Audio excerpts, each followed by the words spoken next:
Look at that handsome man right there.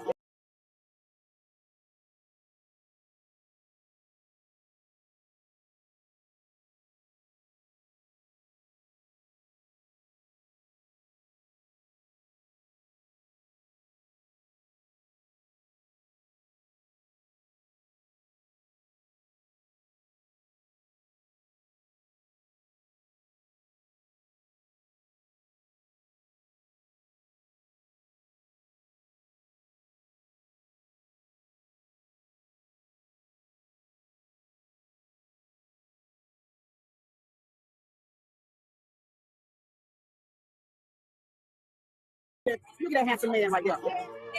In real life. Y'all added the VIP, baby. What we talking about? VIP in the ATL. Man, no, he ain't got the A. He said that, hey, Kwame, can you type something so I can get some hating donations? He said that he gonna help me get into a G-Wagon. So he seen how you was decent and righteous. Now you coming back after the fact talking about paying his bill. That's bullshit.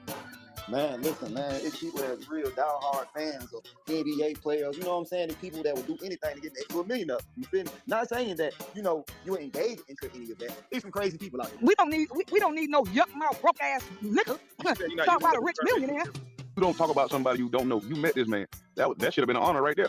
I just want to be important and valuable to the cause. Man, bro, he do so much for the community. On top of that, mother, single parent. Like, that stuff that he don't like to talk about. But I'm telling you, I'm the brother. I'm telling you, all that stuff get done.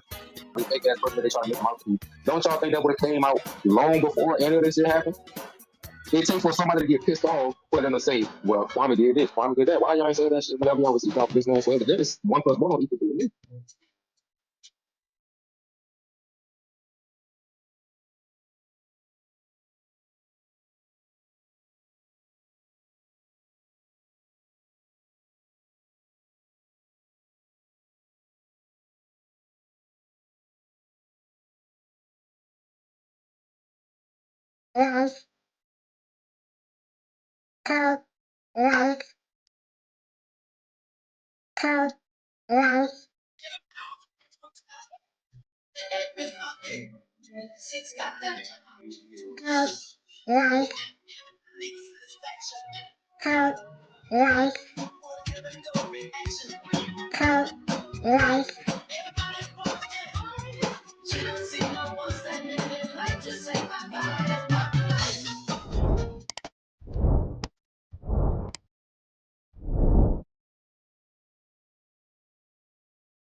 Scammers, scoundrels, and scallywags. She talk. Hey, she talk. Did you make sure you get that? This is white boy tactics, ladies and gentlemen. And if you've watched Kwame on my panel before, a couple weeks ago, he told me, he said, I never said I don't do white boy tactics.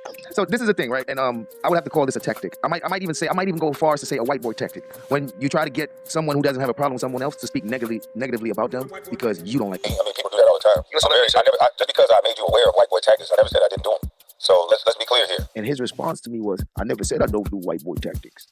So I was like, what a hypocrite. Somebody in the chat said he's such a hypocrite. If there's any man on this panel that says they've never been hypocritical, raise your hand, please. Just press 1 or something, because I've been hypocritical several times. We all are hypocrites. I'll have this to say. Even though I can acknowledge that we all can be hypocrites at times, that's not an excuse to not work on it. That's not an excuse to be hypocritical on purpose. It's not an excuse to not try to be better. It's not an excuse. If I'm a hypocrite about the very same thing I'm telling you about, that's worse, sir. That actually goes past hypocrisy. It goes towards character. It goes towards integrity. It goes towards those things. He's been calling out white boy tactics, demonizing it. All the while he does it himself. You ever heard of the saying that it takes one to know one? Well, that's so I said those are white boy tactics. You won't find a video of me ever saying that I never used a white boy tactic. So you don't need for us to go around and argue every time that we don't agree. Say it all with me, class. Agree to disagree. I know we've been running around a lot and using those white boy tactics, and that's why people don't know how to be friendly or be friends, because they keep falling out with everybody because somebody don't say what they want them to say. That's some messy girl type of stuff. You know, I don't get into all that. You're very aware of how you're manipulating them, because you'd be like, hey, I never said I don't do it. Master manipulator. That's what they do. They manipulate and they make excuses of why they manipulate. No. You came here talking about white boy tactics that you use on everybody else. That's significant. And then we want to try to skip past it and generalize, well, everybody's a hypocrite. No, people are hypocritical at times, but like Sid said, no, that's a judge of your character, and you're a master manipulator. And I'm glad you admit that. You do manipulate. You manipulate all the time. Boy, he love them white boy tactics, boy. Pastor, we all are hypocrites. There's not a perfect being on this panel, so we got to stop doing that. We cannot generalize that in order for you to get away with certain things, sir. Them tactics to stop people from putting out the truth and to silence you and to deter you and distract you. Those are white boy tactics. And I thought that Kwame was against it. Hey, that's another trick that happened when I first got on YouTube. They dirtied up my name. I want y'all to pay attention to what I'm saying. They dirty up your name and say all this shit. So when you start speaking, everything is invalid. Think about those tactics, those white boys tactics. Think about it. Dirty up your name before you get here. Say all this shit. So when you start to speaking, everyone's already against you. I said, bruh, you dangerous. For a person in your position that's manipulating people and people that idolize you, you are the go along, get along gang that you speak about. So that's all you got to do. He knows those white boy tactics. You just show Negroes some money and they believe everything you say. They don't respect the person, they respect money. You are dangerous. It's almost like a nigga been warning you about him the whole time and you ain't know it was him he was warning you about. But what he does is he take advantage of people's lack of knowledge. And for years in the past and for the longest, those are the white boy tactics that I was talking about. White boy tactic. White boy tactic. White boy tactic. White boy tactic. Ethnicity she was. It was a white girl. It was a white girl. It was a white girl. You didn't reveal her name at one point in time, but you had to. I think you privatized that video, probably deleted. Bruh, listen, man. It was a white girl. Hey, Biz, you know KB don't like felons. Yo, Biz, I don't give a fuck. Bro? I ain't no felon. I keep telling you that. Biz, what the fuck is wrong with y'all? I just want to ask one question. You remember who that? KB, I don't know. Go ahead, ask me. I don't know who this is. You remember when it's Hollywood, Hip Hop Business Daily. You remember when KB first came on the scene, right? He was going at Charlemagne. You was around for that? Yep. What did he used to call Charlemagne the God? Lesser charge. The lesser charge. Right. Why did he call him lesser charge? Because he copped a plea to a lesser charge. All right. Didn't you do the same thing? Absolutely. Okay. My turn. Wait, hold on. No. If you think about having this nigga. You a fucking predator. You remember the girl that look when you say you got a 13-year-old daughter and a nigga like me might be looking at her? That fuck shit you put on my name, nigga. That's why I always be on your bitch ass top, pussy ass boy. Did you tell your daughter that you goddamn violated a girl around her age? If a nigga pulled up in front of your driveway right now and told your daughter to suck his dick, how would you feel, nigga? This the kind of hoe ass parent you is. You a bitch ass little cracker that you want to come around these niggas and try to goddamn be down. And a couple of these niggas will let you be down because they know you a free pick. They know you the type nigga come around and rent the motherfucking car. They know you the type of nigga come around and buy all the drinks. Hoe ass nigga.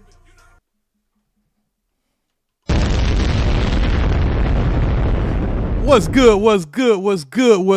Mic check. Yeah, y'all, man, we gonna get in some after hours activities, man. I actually wasn't gonna go live because my analytics say this ain't my time. You know what I mean? My people don't really, dwell around this time because we come from the working class sector. But I was still up. I don't know if we all just came from Kevlo Panel. I just came from Kevlo Panel. We was over there having a little fun, man. It got a little rough over there, man. Mercy T. Hey, man, Mercy T went crazy on everybody. I ain't lying. Man, that shit was funny as a motherfucker. But, man, I decided, hey, man, let's go ahead and go live. And if you don't catch the live, you might catch the live in the morning or whenever you catch the live. But, y'all, So I was going through my videos and I discovered a video. I decided, man, it's been a lot of talk around this situation right here.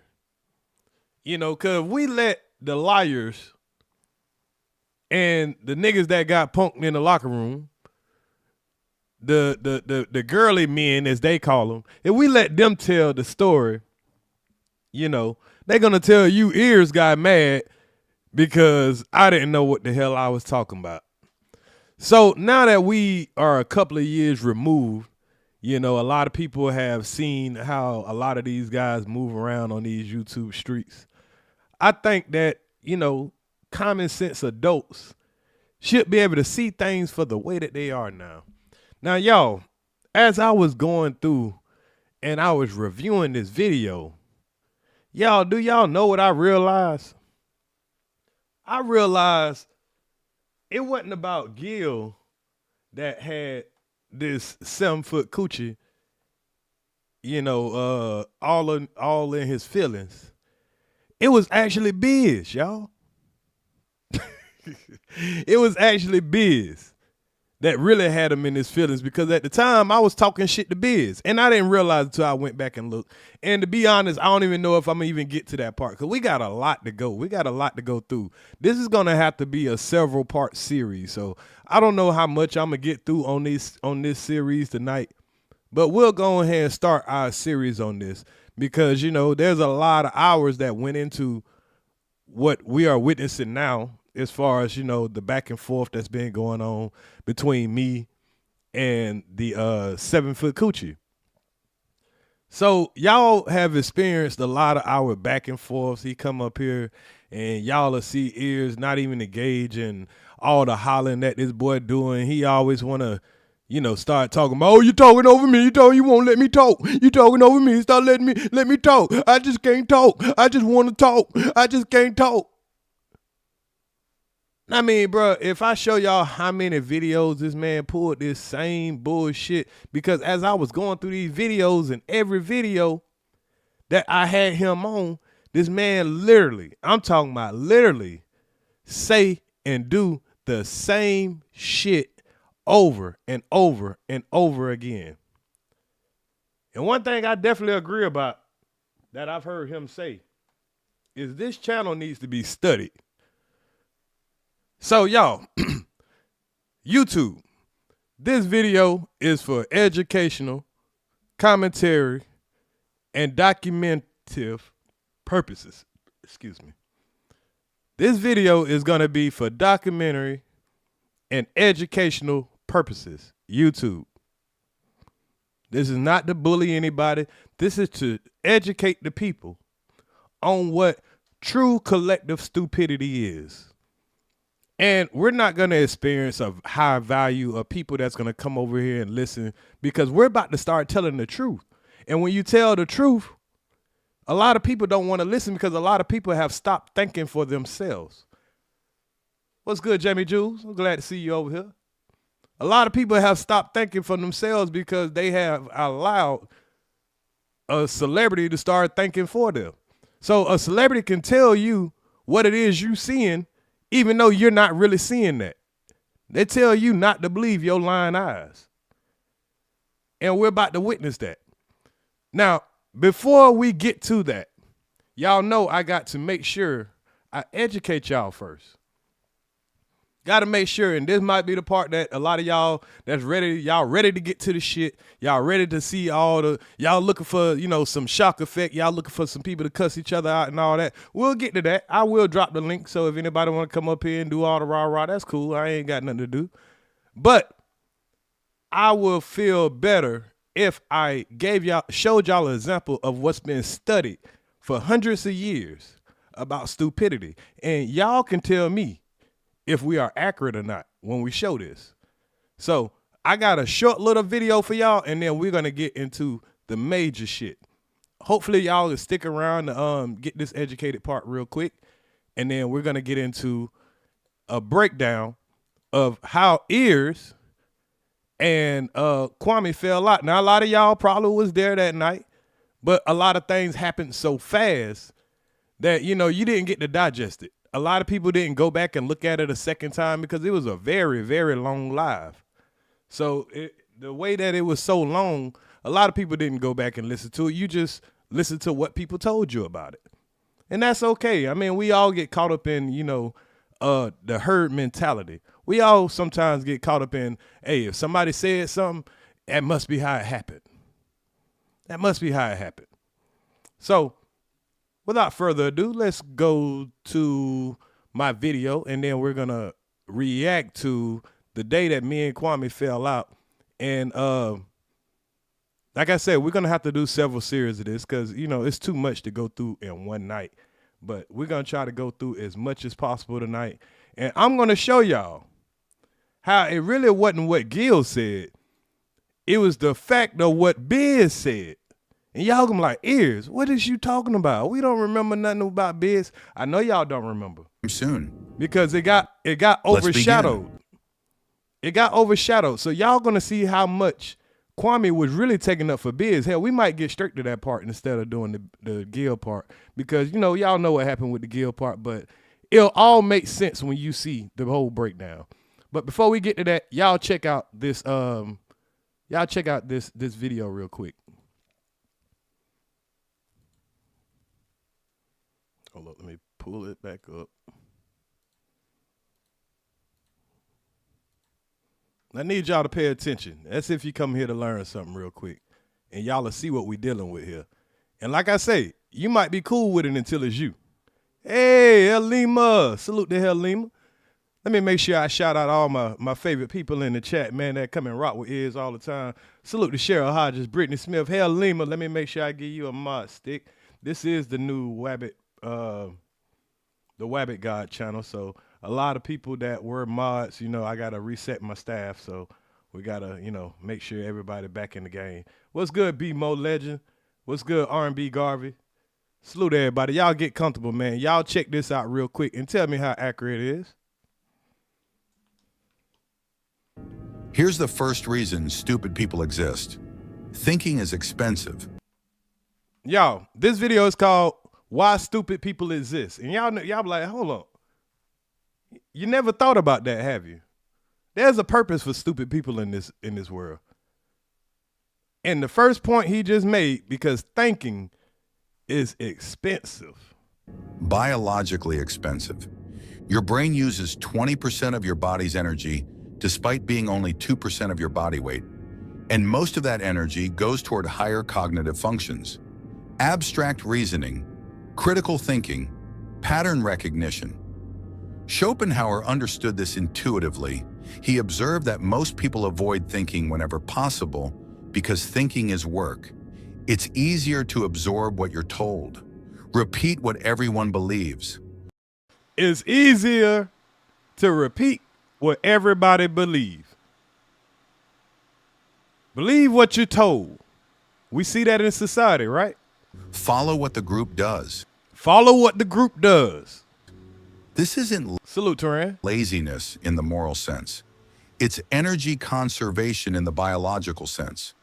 The person who thinks critically about every piece of information burns more calories than the person who just accepts what they hear.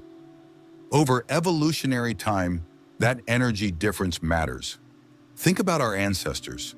The one who spent hours philosophically analyzing whether to hunt or gather. They starved while thinking. The one who just did what everyone else did. They survived and reproduced. Natural selection didn't favor deep thinkers. It favored energy-efficient followers. And that's exactly what we got. Socrates understood this 2,400 years ago. He spent his 2,400 years ago, they were studying stupid people.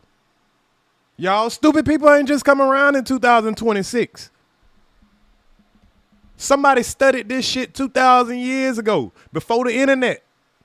They knew how stupid people can be and how stupid societies bring down society. We're witnessing it right now. Life in Athens, questioning people who claim to know things. And what he discovered was disturbing. Most people's knowledge was just repeated opinions they'd never examined. He called this false knowledge, the illusion of understanding without actual comprehension. A craftsman claimed to understand virtue because he was good at making shoes. A politician claimed to understand justice because he won elections. A priest claimed to understand the gods because he performed rituals. None of them had examined their beliefs. They just absorbed cultural narratives and mistaken familiarity for understanding. Socrates exposed this by asking simple questions, and their knowledge collapsed immediately. But here's what's Don't y'all notice that? When these so-called smart people go to talking to you and all that, we be hearing this goofy come up here and, you know, try to have conversations with EARZ.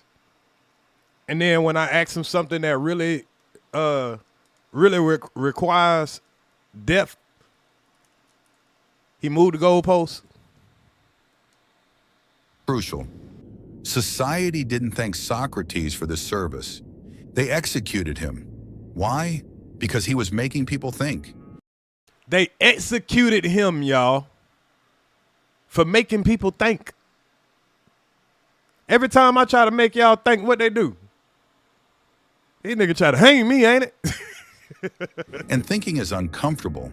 The Athenians preferred their comfortable false knowledge to the discomfort of genuine inquiry. This pattern hasn't changed in 2,400 years. People still prefer familiar beliefs over examined ones, still choose comfortable certainty over uncomfortable uncertainty, because real thinking requires sustained mental effort, and most brains, most of the time, optimize for energy conservation. Stupidity is the default state. Intelligence is the costly exception. So stupid people exist because stupidity is the path of least resistance. And evolution, biological and cultural, follows the path of least resistance. This is the first reason. Thinking is energetically expensive. Stupidity is cheap. Nature selects for efficiency, so stupid people persist. Here's the second reason stupid people exist.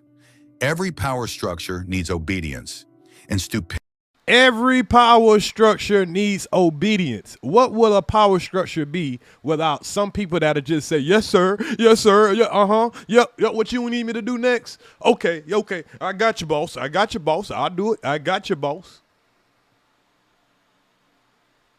Tell me where to lie at. Stupidity is the foundation of obedience. Schopenhauer observed that intelligent people question authority. They see inconsistencies. They notice when rules don't make sense. Intelligent people question authority. I need y'all to keep that in the back of y'all mind when we watch this video. This makes them difficult to control. Stupid people don't question. They accept what they're told.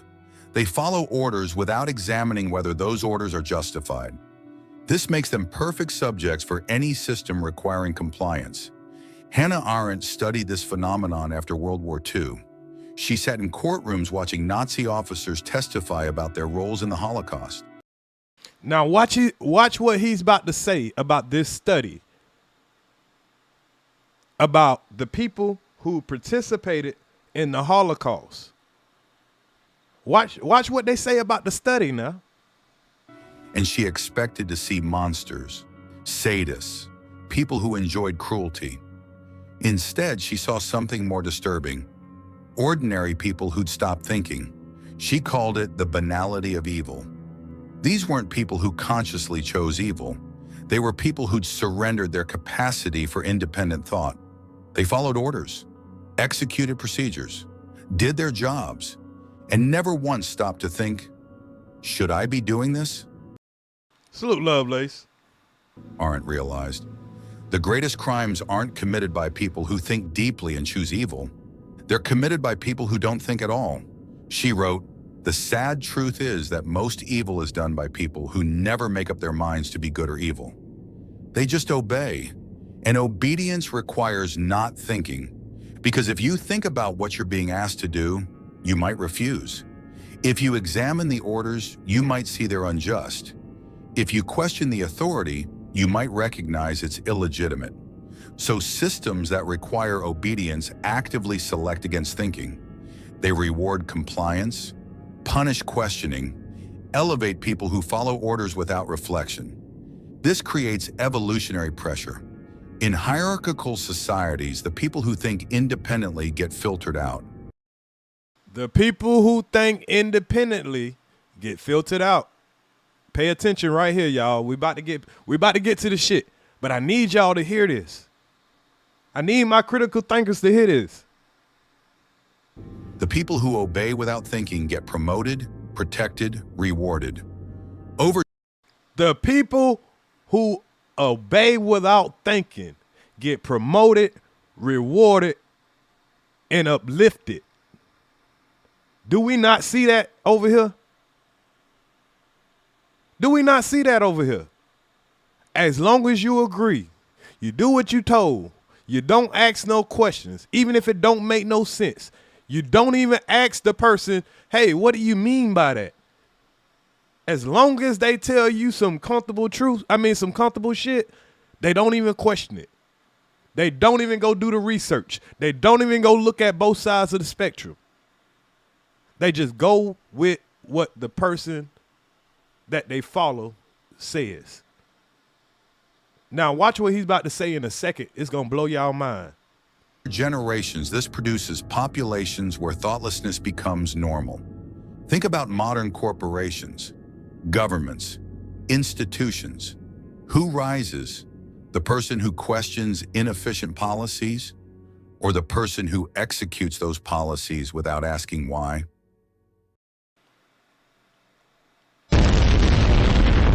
Think about your job. Think about your job.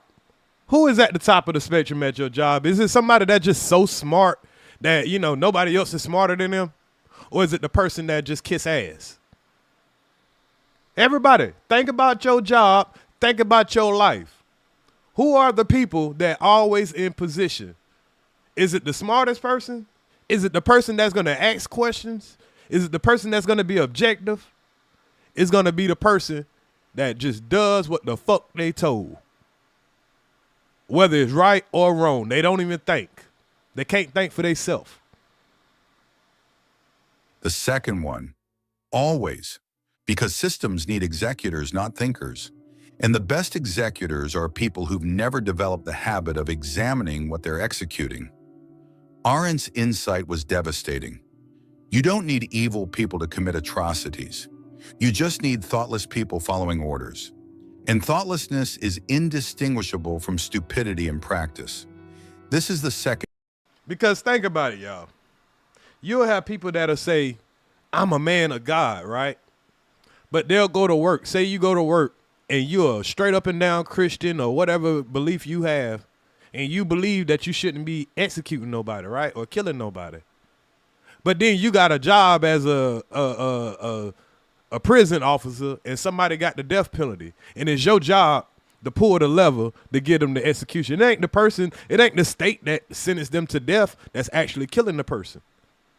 It's the person that was so obedient, he will go against his own morals to pull that lever. Don't even know this person. And they'll pull that lever and end somebody's life because they were told to. They never was objective. You don't know what I'm talking about? Somebody fly Ronald Jones out of here, because he one of those stupid people we're talking about.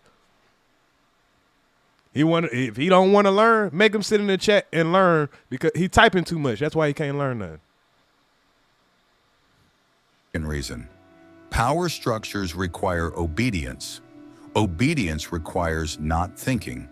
So stupidity gets systematically selected for in hierarchical societies. Here's the third reason stupid people exist.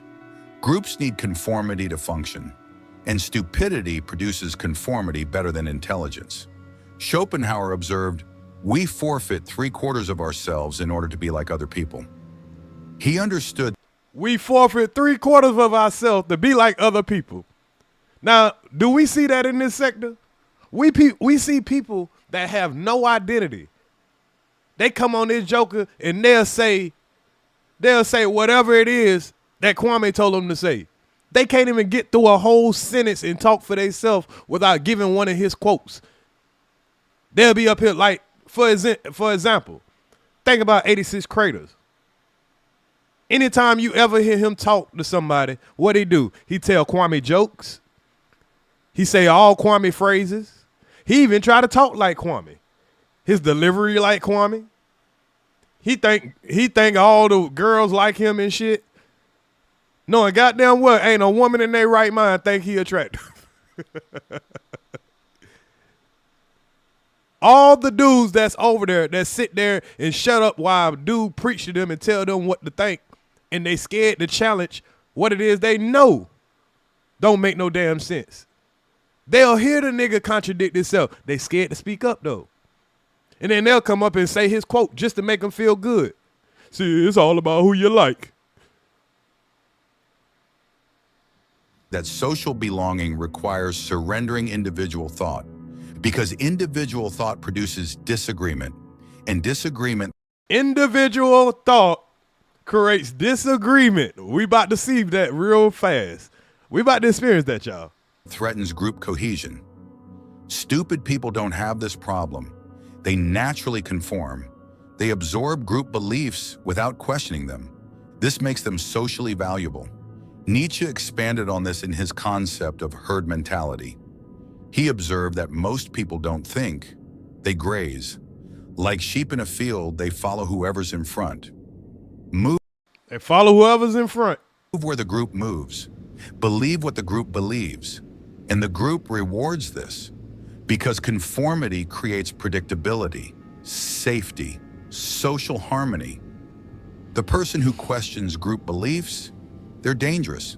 Not because they're wrong, because they create uncertainty. And uncertainty makes the herd nervous. The person that questioned beliefs, the group beliefs, they dangerous.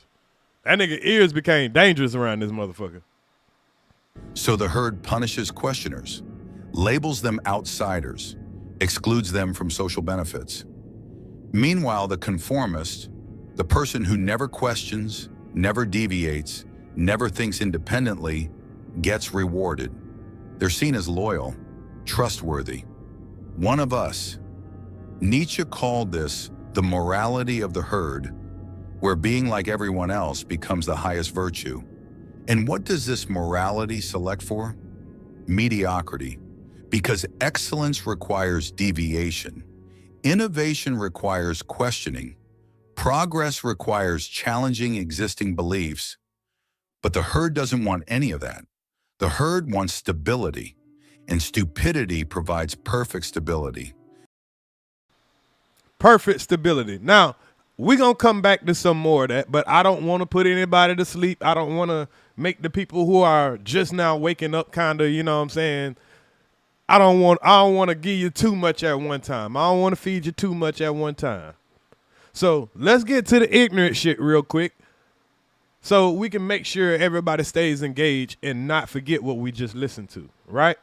And there's more to that, and we'll see some examples of it first, and then we'll hear the rest of, you know, this little bit. So where we about to go at, y'all, is we about to rewind to the fallout between me and Kwame, right? But before we go there, I want to show y'all this video of Kwame and Gil on my page. Now, this is a shortened version of it, and I'm not going to show the whole thing of it, but I need to remind y'all how Kwame act on my panel when Gil came on my panel, because when y'all hear him on his panel, he gonna tell you so much about how when he on my panel, he don't interrupt and how nobody let him talk and all that. But remember when I showed y'all this text message between me and Kwame? Hold on, let me pull it up. When I had to check him about how he tried to play with me on his channel. Because I'm a man. I ain't got to get in front of all these goddamn people and try to act tough and all that. Nigga, I could get on the back scene and tell you what the fuck I got to say. Because nigga, ain't no bitch in me. Nigga, I could tell you what I got to say and ain't got to be in front of all these people. See, he needed y'all to see him try to look strong. I didn't need y'all to see me try to look strong. I tell a nigga straight to their goddamn face. Well, this wasn't to his face. But this was a text message that I sent him after the video that we're about to watch, because I didn't like the way that the nigga tried to play me on my own panel. I didn't want to put on a big old show for y'all because I thought we was friends. And that's what you're supposed to do. If you know somebody in real life, you got an issue on the internet, hit that nigga up on the phone because you got their phone number. Do everybody agree to that? If you know somebody in real life and they just played with you on the internet and you don't like something that they did, don't y'all think is wise or the real thing to do for you to hit that person up on their phone and say, hey, my nigga, what was that bullshit you just pulled on the internet? I don't really like that. So this is the message that I sent him on the phone. Okay? Now, let's get into the video. Now, this video here is him on my panel. And we ain't going to go through the whole thing because we just did a live about this the other day. So I ain't going to make y'all go sit through the whole thing. We're just going to get a little snippet of it towards the end just to let you know how the nigga tried to play with me on my panel.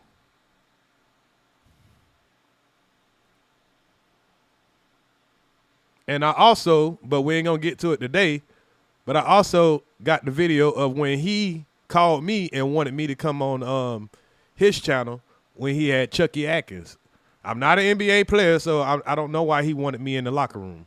But the first part of this is me and him on his panel, and then I'm going to cut into when he came on my panel. But if y'all remember that time he had Chucky Atkins on his panel, the other NBA player, and Gil came up and Kwame was doing all that crying and all that shit, and they supposedly had squashed it. They was talking about going fishing and all that shit like that. So that's how this video gonna start. And Kwame about to say one of the most important things that y'all need to hear. Listen to what he says.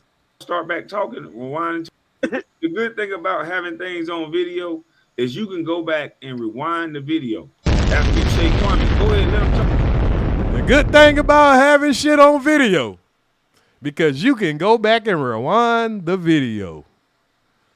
That's the realest shit Kwame ever said. Talk, bro. We stop, we let him talk, and then next thing you know, I'll start back talking. The good thing about having things on video is you can go back and rewind the video. After you say, Kwame, go ahead, let him talk, bro. We stop, we let him talk. And then next thing you know, I'll start back talking, rewinding to a point, and here he go start talking again. You can go back and see that on video. He do it. It was like that. Now, y'all, this is the clipped up video that I sent Kwame in private because I want to show him, nigga, you was lying. I ain't do it in front of all y'all. I made sure to clip up what a nigga tried to play with me in real life when I sent that message. Right. Every time you told me this, The aggravation of saying that, but that was one of the best ran panels I ain't seen in a long time as far as you trying to be right, you know what I'm saying, be fair here. And you hear this idiot right here? This is one of those people who, you know, they just go along with the herd. When Kwame saying I'm a good tradesman and I'm a real man and all that, this nigga Real Money, he was all in agreement. But the minute Kwame say, hey, you said something I don't like, now all of a sudden the nigga, he got all this smoke with me. This is what we mean by, you know, these people, they ain't stupid where they can't get a job, they can't make money. They're stupid because they surrender their critical thinking. You can be an intelligent person, but then fall to the herd mentality. Because you scared to get socially exiled. If you're not scared to be socially exiled, you're usually going to get attacked. Both sides out and all that. I was listening to it today. I was like, oh, yeah. Okay. Yeah, because I'm even having to tell my homeboy, like, hey, cool, you know what I'm saying? Just chill, you know what I'm saying? Like, shit. I want everybody to feel like they got an equal chance and shit, you know what I'm saying? But I knew there was a lot of emotion in it because that's a lot of goddamn money, boy. Shit. Yeah, I'm like, God damn, boy, I was mad for Kwame for a minute. I'm like, what, nigga? That's a lot of money. People get it misconstrued. It wasn't about the money. Gil tell you he knows how to trigger me. I don't like no man that's... Gil tells you he knows how to trigger me. This is some woman talk here. How do you let a man trigger? Gil knows how to trigger me. But listen to how this boy gonna talk, y'all. coming up here to disrespect me intentionally. He done said it 3-4 times. I get along with everybody, just not Kwame. I don't want Kwame to talk. He was on my own panel saying that. So I don't play with men that every 2 words I say, they start talking when I'm talking. That's what the problem was. Money aside, I haven't said nothing about no money in 20 years. But when I know that a man is playing with me, if Gilbert Arenas was in front of me, he wouldn't play with me like that. And that's the frustrating part, is when everybody hear this man say, I'm going to disrespect him because I just don't like him. But then they keep saying, I'm emotional, I'm this. This man is opening his mouth every time I'm trying to round to a point, because he knows everything he's saying is bullshit. He's going to mix in some factual statements with a lot of lies and some shit he wasn't even there for. Yeah. So that's right. I don't go on nobody's panel with the intent to disrespect them. All right, let's see then. I was the one who was helping him out, Arena said, but I guess he heard from somebody that I told Coach not to play The in game nigga 3. speak about me again. Hold on, Kwame, let him finish. Kwame, let him finish, bro. He let him finish. Let him finish. Can I get a counter? I need a counter. I need somebody to count for me. I need somebody to count how many times Kwame is going to interrupt while it's somebody else's turn to talk. Can I get somebody that want to volunteer to be a counter? We got one. And I fast forwarded a little bit, and I just stopped at that point. But we ain't going to listen to the whole thing, but just in a little bit we going to listen to. I need somebody to count how many times Kwame going to interrupt. And this is my panel, y'all. Just to let everybody know, the video we looking at here, let me blow it up a little bit. This is when they came on my panel. This is not Kwame's panel. Even though you going to think it's Kwame's panel the way he going to talk. Let him finish it out. This is important. So again, I was the one who was helping him out, Arena said, but I guess he heard from somebody that I told Coach not to play him in game 3. It wasn't like that. Okay, So that's what you said. That's what you said, correct me? That's what I said, yes. Okay. Because now, so it was basically Kwame coming back. Let Kwame respond to that. It was once again, EARZ, this nigga is a double talking bitch. The nigga said that before when I was coming to DC, they asked this nigga a question. He said what he said. I'm helping him. Just that. Ain't he been saying he been helping me this whole time? And yeah, that's what he been saying on YouTube. Yeah, he was saying he trying to help me this whole time, right? Now, the whole time I was on YouTube, I've been like, no, nigga, I don't need your help, bitch ass nigga. So what he trying to do is overtalk real fast. Before I got on the plane to LA, they brought his comments to me. Gilbert Arenas said this. Gilbert Arenas said he was helping you. I'm like, what?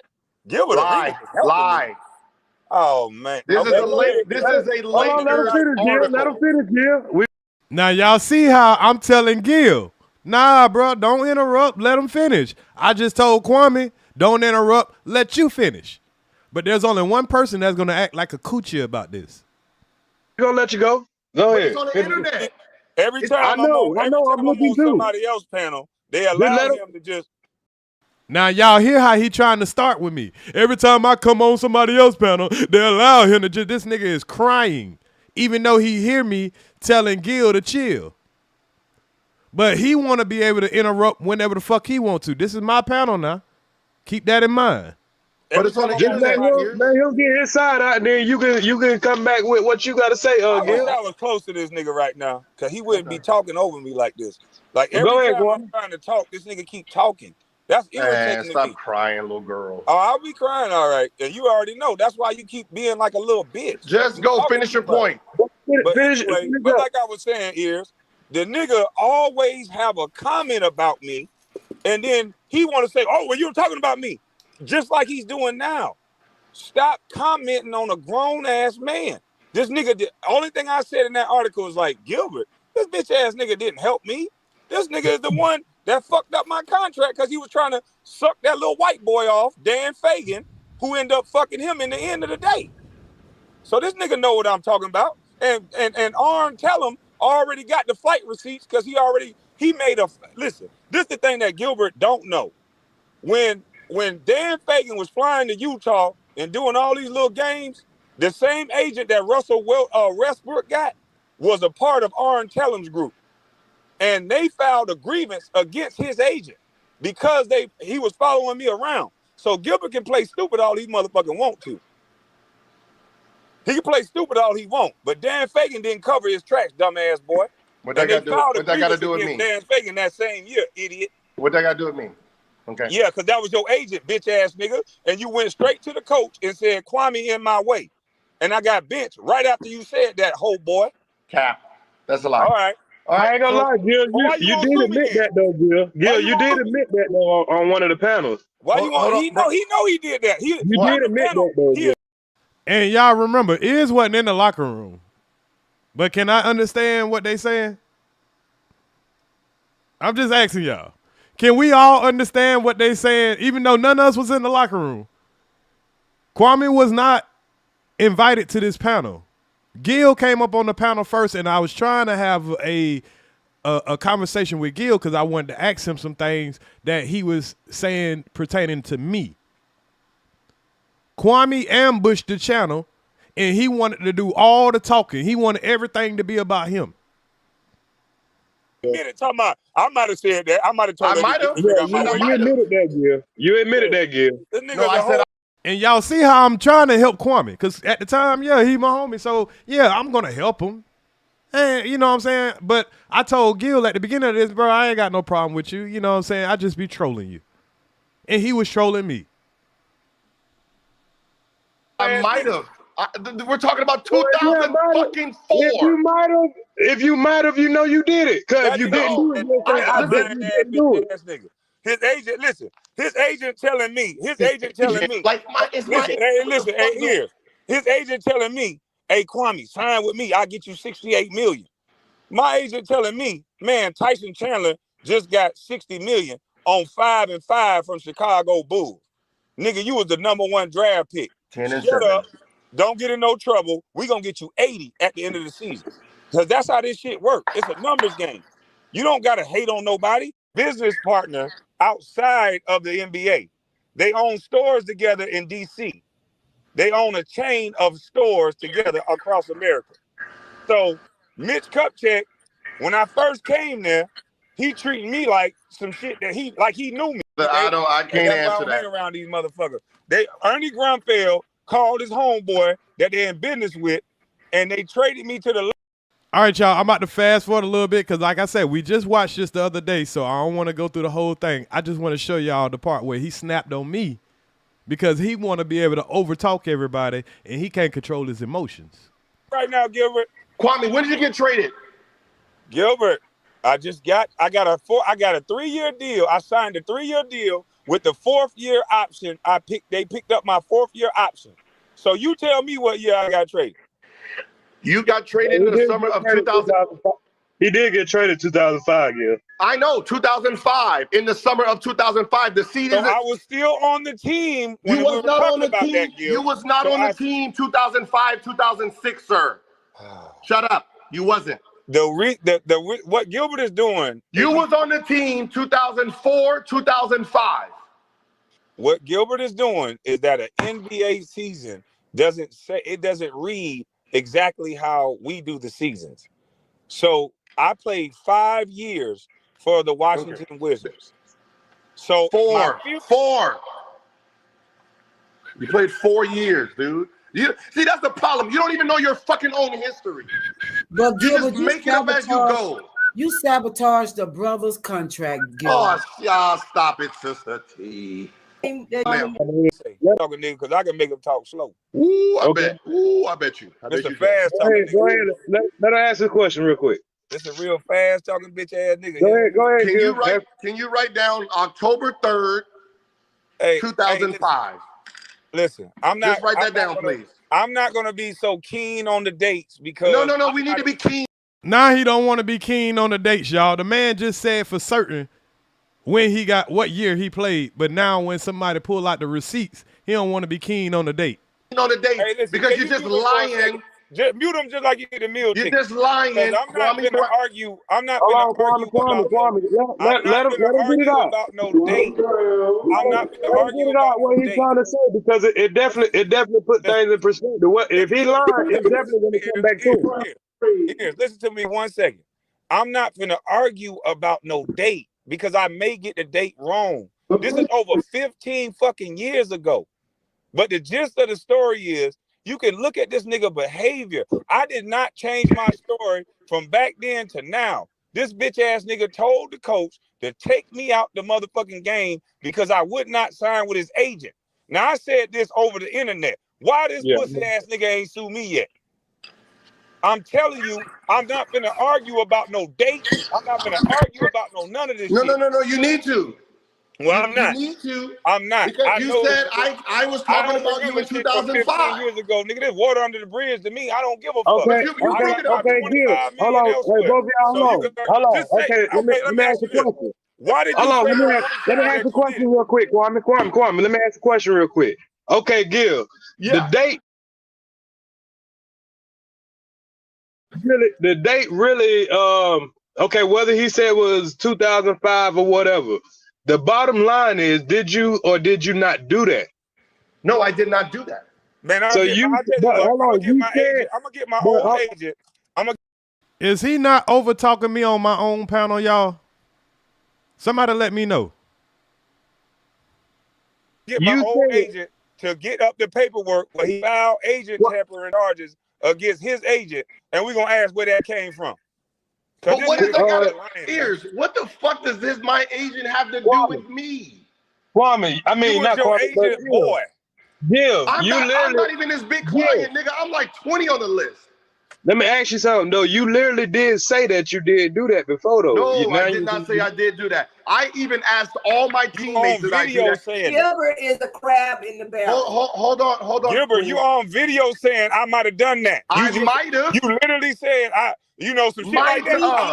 I did that. Yeah, that's the same thing as you did it. Nobody that didn't do some shit like that ain't gonna say I might have done some shit like that. EARZ, hold on. He first. Y'all ain't got to count Queen Regina, y'all. Do it look like I don't acknowledge shit? If I did some shit, I'm going to say I did that. That's shit. what I'm saying. You had about what this nigga's crying about now. But if I don't remember I did it, I'm going to say I could have. I'm going to give him the benefit of the doubt. You had acknowledged it. At the end of the day, man. At the end of the day, I'm from the hood. I'm from the cheese line. I got $25 million right after I said fuck Gilbert, fuck the team. I told Ernie Grunfield to his face, if y'all gonna let this bitch ass nigga, they came to my house. He even told the story. I'm gonna fast forward just a little bit, y'all, so y'all can hear the nigga cuss me out, so we can get to the next video, cause we already went over this. Cause the two GMs, they got a store in DC together. Ernie Grunfeld and this guy got a store together. He was president of the Lakers for over about 10 years. And he got white hair. He tall. He used to play ball. They traded his ass away. But now, hold on. What team? He supposed to be signing some players right now. He controlled the basketball operations over New. We're the youngest on the team. Hey man, hey, you know what? You know, EARZ. I muted my mic because EARZ kept telling me to be quiet, but I don't see EARZ telling you to shut your motherfucking mouth. You know what? EARZ. Y'all see how he losing it, y'all? Y'all see how he trying to come for me? And me, I'm like, oh, whoa. After I done let him do all this goddamn crying, I done defended him the whole way. But look how he turning on me, y'all. This is before the fallout. I'm trying to get a balance. I'm trying to get a balance, homeboy. I ain't trying to be biased. I want to hear. But listen though, every time I'm trying to make my point, he's interrupting for a reason because I know this bitch ass nigga. Now let me get this nigga on video and stop letting this nigga interrupt me. This nigga interrupting me right when I'm about to make the point. Y'all don't know this bitch ass nigga. I know him. Get your point. Is this nigga crying? I think this nigga actually shedded a tear, y'all. This nigga is Let me talk to this nigga. I know this nigga. Let me get it off, ears. Why you keep muting me? You ain't letting me talk. Nigga, you keep over talking me. Nigga, you ain't even supposed to be on the panel. Yeah, but we also want to let both of y'all get the point. It's like Okay, 5 that minutes nigga don't versus make 1 no minute. It's point. 5 minutes versus 1 minute. That nigga is not, it ain't no 5 minutes versus 1 minute. It's every time I start talking, this bitch ass nigga start interrupting because he know I can fill in these blanks for y'all. Stop letting this nigga interrupt me, man. Go ahead. That's all this nigga know how to do. We ain't here to talk about no motherfucking age, nigga. We talking about what the fuck you said. Now, that's everything you say is on some bullshit, nigga. I learned right from wrong as a kid, bitch ass nigga. Everything he said wrong is some bullshit, nigga. I learned right wrong as a kid. You can't be talking to me like that. It's a bullshit, ears. Man, stop letting the nigga overtalk me. Why don't you mute him, ears? Kick him down, ears. Do something to help me, ears. Now it's all this noise in the background when I'm speaking again. Yeah, I'm gonna mute the mic real quick, Gil, so he can finish. You go ahead, finish up, and then he got to respond. Yeah, niggas don't respect the real no more. I see why niggas go to jail all the time. Cause y'all let these bitch ass niggas do all this talking. This nigga is the fakest nigga I know in the world. The facts of the matter is, this bitch ass nigga come to any team. This nigga don't talk like that about how old he is. Now, which one is it? We gonna go off of what this nigga said, or we gonna go off this nigga age? This nigga keep moving the goalposts. Oh, I only said this because I'm 40 now, and this and that. No, fuck all that. That nigga said what he said. He said I'm a bitch. He said this and that. He said I'm scary. He said all this shit. Now, does it make everything he said null and void? Now, which one is it? We ain't gonna hold this nigga to no standards. That nigga's a fucking liar, and he know he caught. That's a buck dancing little boy, and he was always up under white men because he know a nigga that ain't got a lot of education, that grew up in California, that all he could do is dribble a goddamn ball. That nigga ain't smart. He talk how they tell him to talk. Why you think he don't never step out on his own faith? That nigga don't believe in God. That nigga don't believe in nothing. All he believe in is money because he know it's going to get him pussy and everything else. Y'all listening to an immature ass little kid that all he like to do is play little immature games. I'm a grown ass motherfucking man. Now he got all this motherfucking money. Why don't he sue me? I know how this shit worked for real. I was supposed to go to the New Jersey Nets, but they knew it was going to be Lob City. So I got traded like cattle from one homeboy who doing business. They got a clothing store in D.C. together. Every motherfucker from D.C. know what I'm talking about. Ernie Grunfeld and Mitch Kupchak are business partners. And I got traded to the same situation that I was in. So don't tell me what I don't know. LeBron James get every teammate and every player he needs to make himself look good, don't he? He got people that was his friends that turned into motherfucking ass, don't he? Because it was cool to be the #1 draft pick when LeBron year. But see, when it was time for the NCAA to worry about their money, we're going to smash all these young niggas. Because it wasn't just Kwame Brown. There was about 12 NBA players out of high school my draft year. We was killing them niggas that's going to school. When I said this black boy magic shit, I meant that shit. Niggas can last 18, 19 years in the league. LeBron that year 20. They don't want your motherfucking ass in there that long. So they're going to suppress certain ones and they're going to exalt certain ones. And they'll give them every motherfucking thing they need to make them look like they somebody. Stars are not motherfucking born, they made. Boy, this boy heard about LeBron, boy.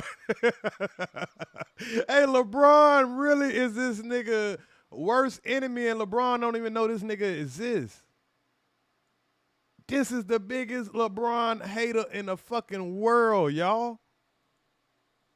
And with niggas like me that ain't supposed to be in a situation that I was in, they didn't have no motherfucking outlook from a nigga from a manor house line, nigga. 18,000 is what I come from, nigga. The fuck you talking about? Why you think a bitch ass nigga talk to me like that? Why you think he talk? Cause you a coochie. To me the way he talked to me, cause he don't think I deserve it. And I used to break niggas like that face in real life. I earned this motherfucking shit. And that pussy ass nigga right there, he was giving this shit. I'm done. Y'all go. So y'all, I wanted y'all to hear that. So when we go to this next part, y'all will see, man, this shit here ran deep, y'all. This shit here ran so deep. So I'm trying to get into my other StreamYard account so I can play this cry music, man. Damn, I need to get to this cry music. But damn, I can't, my damn computer won't let me, it won't let me exit out of my account right now so I can get into my other account. I'll probably be able to do it. All right, so now that we heard that, let's hear this.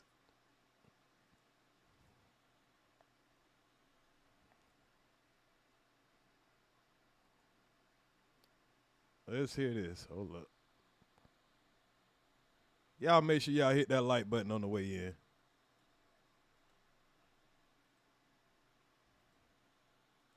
All right. Let's go somewhere familiar. And y'all might have forgot about, you know, what happened that night. So all the people who wasn't there, y'all can see what happened that night. And we can, I mean, I know this ain't going to put it to bed because we're going to have a lot of stupid people that, you know, still believes just what he said. But I want y'all to use your critical thinking and tell me what's about to happen here. And watch my demeanor the whole time. Y'all would not see me get mad. Y'all won't see me get emotional. But y'all going to see this guy get mad, emotional, overtalk, cry, lie, everything in the book to try to be right. And he's never wrong. Y'all going to watch his demeanor go from nice and cheerful and happy and having folks having fun, kicking jokes, to the nigga want to fight. Did you all know that Bill? So relax for a second. The reason why he want to cut off the truth is because y'all can go look up every time somebody mention Kwame Brown and mention it in a negative light. He can go mention my name right now on Instagram negatively. It's going to get a bunch of likes. They're so used to talking about me negative because them white people done trained them. People that don't even fucking know me. Just like the fact that I can't play basketball. What the fuck is it to you? But It's Kwame, it's the dumbest shit in the world. This nigga come here for that reason. So all this plausible deniability, this nigga and all of them white boys done trained these niggas to do this. He even said he's media trained. This is a trained boy.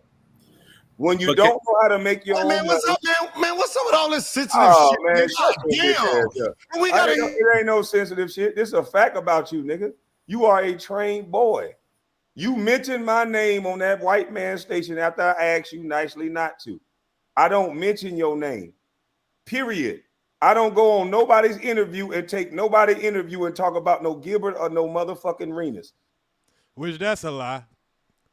That's a big ass lie, because I can show y'all right now somebody platform he went on and started mentioning Gilbert Arenas.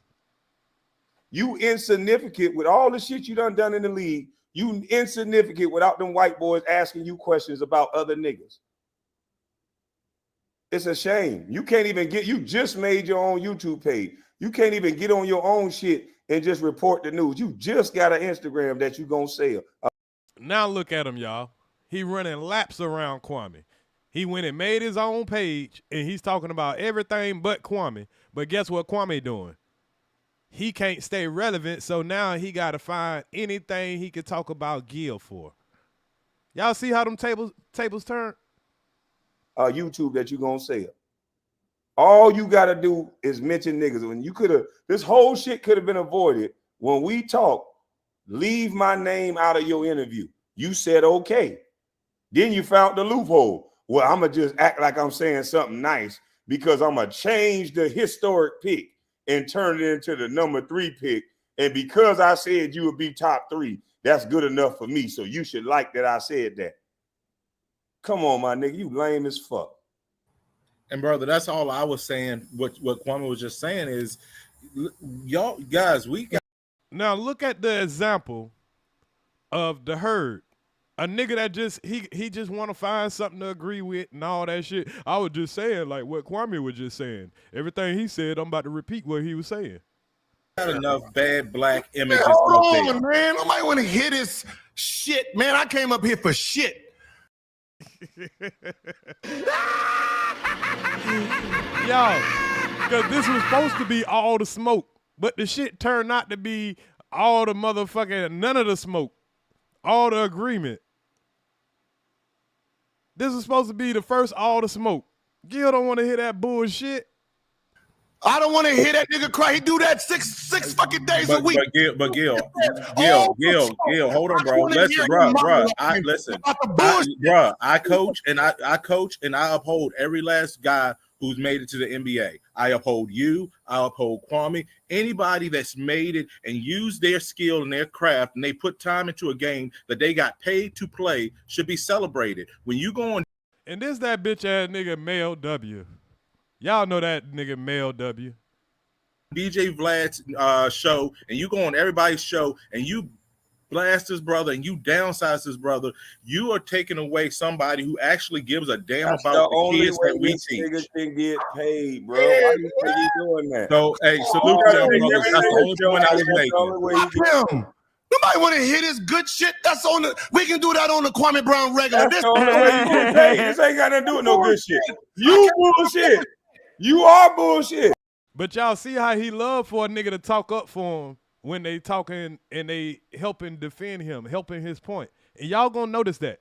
Y'all gonna hear me help him a whole bunch of times and he ain't got no problem with it. But the minute I tell Gil I understand and he feel like I'm taking Gil's side, oh, that boy gonna lose it. All you are is bullshit. You exposing that all you are is bullshit. You $171 million bullshit. The white man $171 million bullshit. Damn, talk you shit. Trying to give out friendly fades as a. And somebody can keep account of how many times he interrupt Gil because later on he gonna claim that he couldn't talk on his own panel. $171 million man, you giving out fades to niggas up the street. I don't got dumb motherfucker, nigga. 1,300. Yeah, look here. I tell you what. Hey, look. Hey, listen. Since you say Brunswick ain't nothing, right? Fly to Brunswick and offer up them friendly fades you talking about there. Since Brunswick ain't nothing. I got 13. That nigga beat your motherfucking ass as soon as you land, nigga. The hell you talking about? Please. Nigga, you just a fool with money, my nigga. You a fool with money, bro. 1,300 in that chat. Hey, listen, you a fool with money, bro. Hey, Gil did get arrested for firecrackers, though. Gil, why you don't be having 13 in your chat, man? You a 3-time All-Star. Cause he a dummy. Because I don't want to promote like that. I don't want to use my Instagram to bring people down because I'm on that dumb shit. Hey, but no, you don't want to use your Instagram to bring people down. You said I was on coke on Instagram, bro. No, that I did that. Hey, KB. You don't want to bring people down. You got to be the dumbest motherfucker in the world, man. Hey, I see why you be shouting out True Essence. Like I seen her name. She do got ass. hey, Gil, some of my homeboys said they might have some stories with you, man. Anything you want to tell us before we start putting you out there? Hey, look. Hey, EARZ. Every time you state a fact with these niggas, get what they say. You emotional. Damn. Why is he talking to EARZ? Was I in the locker room? Y'all see how it's all good to talk to EARZ and for EARZ to talk when EARZ helping them, go at Gil. It's all good. Hey, EARZ. Hey, EARZ. Yeah, we're going to see how long that's going to last. I told these niggas how these niggas play and how these white boys use these niggas. I gave the whole playbook to show how white boys use these niggas. Ask this nigga not to talk about me, and he go up there on that white boy channel and change the draft pick and say it should have been Paul Gasol. And I'm crying because I stated that that's what actually happened. Man, this ain't crybaby Wednesday. Whatever the fuck, nigga. Did you do it or not, nigga? This is all the smoke. Did you do it or not, dumbass? It's all the smoke. We exposing you for a coon ass white boy lover you are, bitch. There we go. Hey, look here. Them white boys saved you out that back seat. They smacked you on that ass, and now you work for them white boys, nigga. And all you do is talk about niggas and threat. And see, y'all, he get to talk all this shit. He get to do all the interrupting. He laughing and kicking. Now watch when all the laughing and kicking go away. Niggas, bitch, nigga. Threaten Matt Carroll. Threaten one of them white boys. Threaten JJ Reddick. I want to see a video. I want to see a video tomorrow of you talking and threatening a white boy. I'm gonna come beat your ass myself. Hey, I beat up. No, I want to see a video of you threatening a white boy. I'm gonna start thinking you a coon bitch ass nigga, and I'm a slave catch your bitch ass myself. I beat up Dunleavy in high school. You ain't beat up shit, nigga. Yeah, we was on the same. All you been doing all night is threatening black people, nigga. Then put some white boys up here. Let's get you some white boys that you can threaten. Ain't no white boys you got no smoke for, nigga. Hey, nah, KJ White. All you do is talk about jumping on niggas. You live 30 minutes away from me, nigga. I can get you fucked up, nigga. What you think, you a thug, nigga? That's the closest thing to white. Carcino. You think you a thug, nigga? You got KJ. You want to play tough. You think you a thug or something, nigga? No. Ain't that be no tough. You better watch what time you keep jumping in and out on. You either want to be a troll or you gonna be a thug. And I'm starting to get confused. They had beat up Dunleavy. We was on the same area. I'm starting to get confused on your energy though. Are you a troll or are you a thug? I'm not a thug. You better start watching your goddamn mouth. You starting to be a little bit of too much of this feminine shit you doing. What? You doing a lot of goddamn woofing and talking. You better start watching your mouth a little bit. Or what? Because there's going to be some niggas hear what you saying. You need to stop playing the fence. Are you a troll or are you a thug? I'm asking. I'm a troll that can handle minds. You can't handle shit. Are you a troll or are you a thug? If I say thug, what's going to happen? I'm asking you a question. Why you asking me a question? I'm a thug that trolls. That work? So you a thug that troll? Yeah. Okay. Cool. I just wanted to know. Okay. Thank you for that response. You're an internet gangster. Was KJ gonna come up to me because I don't know who he is? So that's what you want to see my face. You can see what I look like. Yeah, let's see what you look like. Hey, them white folk out in Santa Clarita is cannibals. In case y'all didn't know. Facts, I'm just saying. right? I'm just saying. Nigga gonna get ate up. It's still LA County. I don't get this nigga. Like, nigga, I'm still 15 minutes away from you. I was just saying. Man, you got niggas up here trying to fight Gil for Kwame and shit. Like, this shit was weird as fuck when you look back at it. People out there. Are you right? No, you right. Born in Beverly Hills, but raised in Compton, homie. Huh. What part of Compton? I'm not finna tell you my hood, bro. What's wrong with you? Because you probably think I know somebody in your hood, which I probably do. Right. You know I sell drugs. You're a street cat, I forgot. You don't know nobody in your hood. What bitch niggas like this do, weed, right? What bitch niggas like this do is what I said they do. They hire black killers. That's what I move you want to know why the murder rate go up? You looking at it right now. This is the reason why the murder rate go up. No more, bro. I ain't with all that bullshit. Gil, I saw you gave John Morant some advice, bro. What if he was watching Kwame's channel right now, bro? Like, what would you? I'll be a contradiction. Oh, okay. I'm just, yeah, man. Continue. Go ahead. There we go. Contradiction. I won't lie. Hey man, Kwame, I'm gonna have to leave, man. We did our thing. We did our thing up here.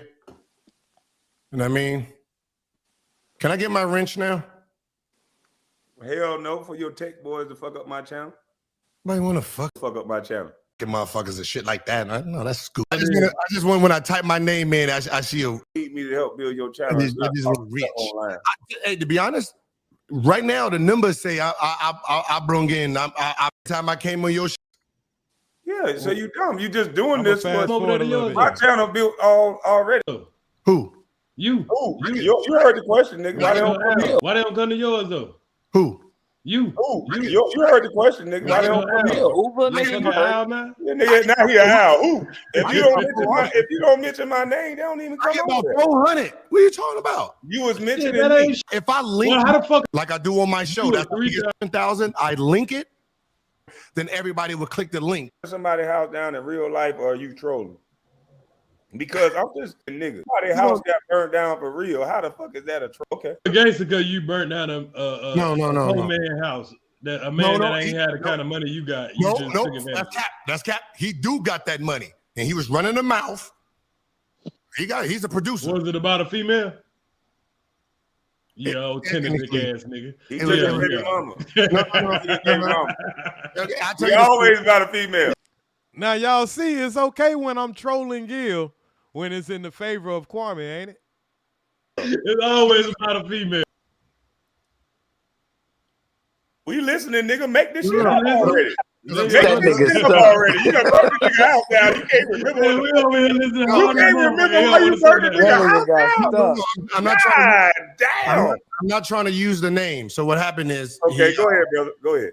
He was saying he wanted to be your manager. It's this facts about me. I don't know you, fam. To get to the internet and say you did that to see that. You want me to show you that girl that you were talking about? Some talk shit they see with. Why you talk? You don't like. Wait, stop lying. Nobody. What are you talking about? Like a motherfucker. I said I still talk to the person. That's just what the fuck does I got to do? So I said what I said to him, and I said, "Move on." Never talk dirty. All right, y'all. I'm about to get to the good part, y'all. I just want to give y'all context. What? He taking a long route. Jerry Stackhouse for the came back home, needing the ball. Jerry. Hold on, y'all. I went a little too far. Hold up. 55 games this year. Right? I want me to call you a dick sucker, okay, little lady? Who got? I came in my third. Hey, Gil, who got pumped? All the smoke. All the smoke. You said when you came, you first got there, bro. Doing that. You didn't see WABBIT on record. You see how you boy. Go ahead, Gilbert. Go ahead. All right, hold up, y'all. I just want to make sure. Yeah. So anybody can outwork that. So what? What you mean? What? Why you ain't stay focused? How can drinking with an injury is not gonna help your injury? You easy to beat, boy. Go ahead, Gilbert. Go ahead. No further questions. Hey, EARZ, get this for your WABBIT trial ear. Hey, EARZ, get this for your WABBIT trial. Yo, was I in the locker room? Why is Kwame telling me to get it for my WABBIT trial, but after this, I'm not allowed to talk no more, according to Kwame, because it's about to get real rough right now. No further questions. Wait, hold on. I got the WABBIT on record. Hey, no further questions. You got the WABBIT on record. You see how this doesn't make sense. So you're saying I can't go to workout 3 times a day, in the morning, in the middle of the day, 9 o'clock, and then go to the fucking club? What are you talking about? Not as a leader. Okay. You didn't see Kobe doing that. You didn't see Kobe doing that. I'm saying no. You're the leader of the. Can I answer? I'm not the leader. Okay, I'll go back on mute. I thought you was asking me a question. Now watch Kwame use my point. Y'all hear me saying you as the leader, ain't it? You didn't see Kobe doing that. Now watch Kwame repeat what I'm saying. What are you talking about? I just got there. Like I'm not no leader. I was no leader till fucking our 3rd year. Kwame was gone. Hold on. I got him, Kwame. You first got there, bro. You said I got the money. I got him, Kwame. Remember on all the smoke. Bill, you need to stop lying, bro. They paid you like the leader of the team, bro. Remember on all the You smoke. said don't nobody outwork me, bro. When you, all the smoke, you said when you came in, you was the man. You remember you said that. You're like, it was Kwame Brown. You're like, fuck that nigga. Shit. What did I say? That's what you said.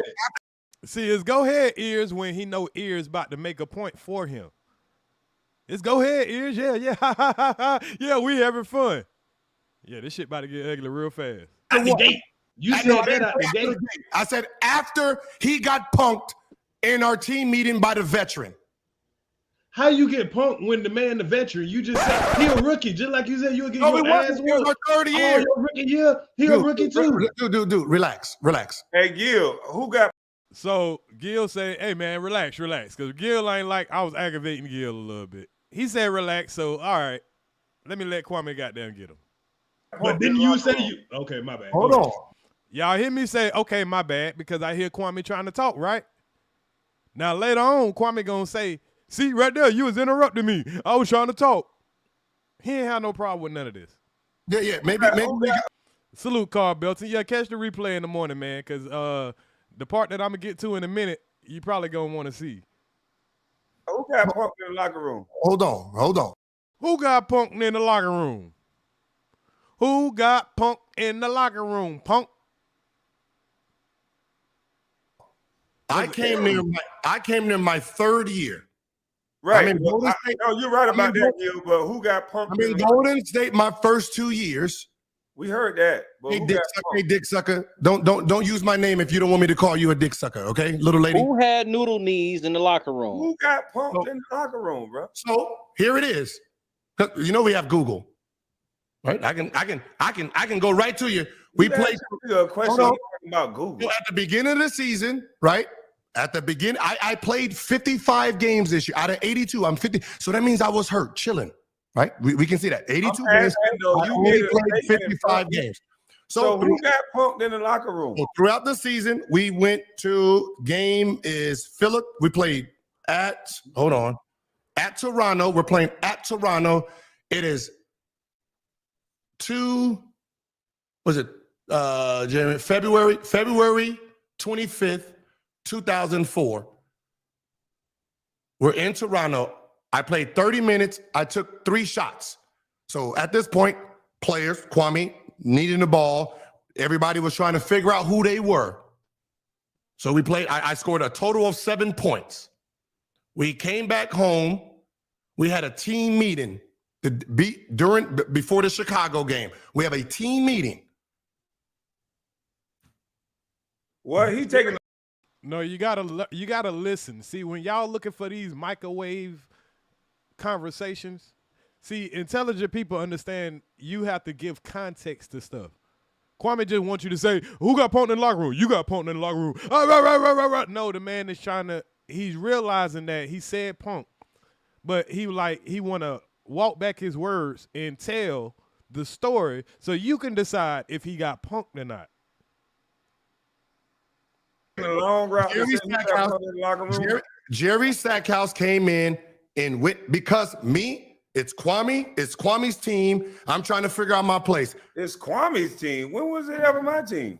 I was supposed to be traded for Elton Brand. And Jordan was there. You forgot Jordan was there. My team. Jordan wasn't there. No, I'm saying you said it was his team. We never had the team. Michael Jordan on the team. Now y'all hear Kwame repeating what EARZ said. How was it my team if Jordan was there? You might have watched it, but you didn't dissect it. You going for who you like. We always do that. Respectfully. But think about what he's saying. He's breaking down the story because he said something real quick, and Kwame said who got punked in the locker room. So he's expounding on how Kwame got punked in the locker room. What? Even when you came, Joe was just leaving, bro. He left. He never had a team, bro. He never had a team. Relax. You don't know the story. So you're saying I was my team with Michael Jordan on the team? Relax. Right. How so did I ever get the team, Gil? Okay. So here's the game. Here's the what's in. Y'all here is relax. I'm relaxing because they're about to talk about something that I'm not in the locker room for. So I can respect that. But I was giving my perspective as a observationist. How can you say it was his team when he never had control of the team because Jordan was there before he got there? And then Jerry Stackhouse and all them came. So I was agreeing with Kwame. It was never Kwame's team. Even Kwame was agreeing with what I was saying. But watch how that changed. The name. So he's arguing about he's not getting the ball like all the other big men in the league, right? He was right. True. Right? You got me. You have Jerry Stackhouse. You have Larry Hughes, right? So we wasn't really passing like we supposed to. So we played a game. Kwame plays 35 minutes. He takes the most shots. He took the most shots this game. He had 16 points, right? He took 16 shots, but he had the most shots. We have a meeting the next day. He's saying that he needs to be featured like the other superstars, which is arguably right. At that point, he's right. He needs to be the feature of the team, right? You got the two young, you have a guard, you have a big man, and we have Jerry Stackhouse who shouldn't be on the, he shouldn't have the ball as much as possible because he's part of Jordan's era, not this era. So while we're having a meeting, Stackhouse was telling Kwame, you're not getting the fucking ball. I told you you're not doing this. When I seen that, my game changed. Because at that point, I was confused on what we were gonna do. Like, because I come from shooting. So now it's passing the ball. I was still confused. There was no beef with Kwame. Kwame wasn't yelling at me personally. So it's not like me and him. It was just a confusion of what plays are we going to be running, blah, blah, blah. After that meeting,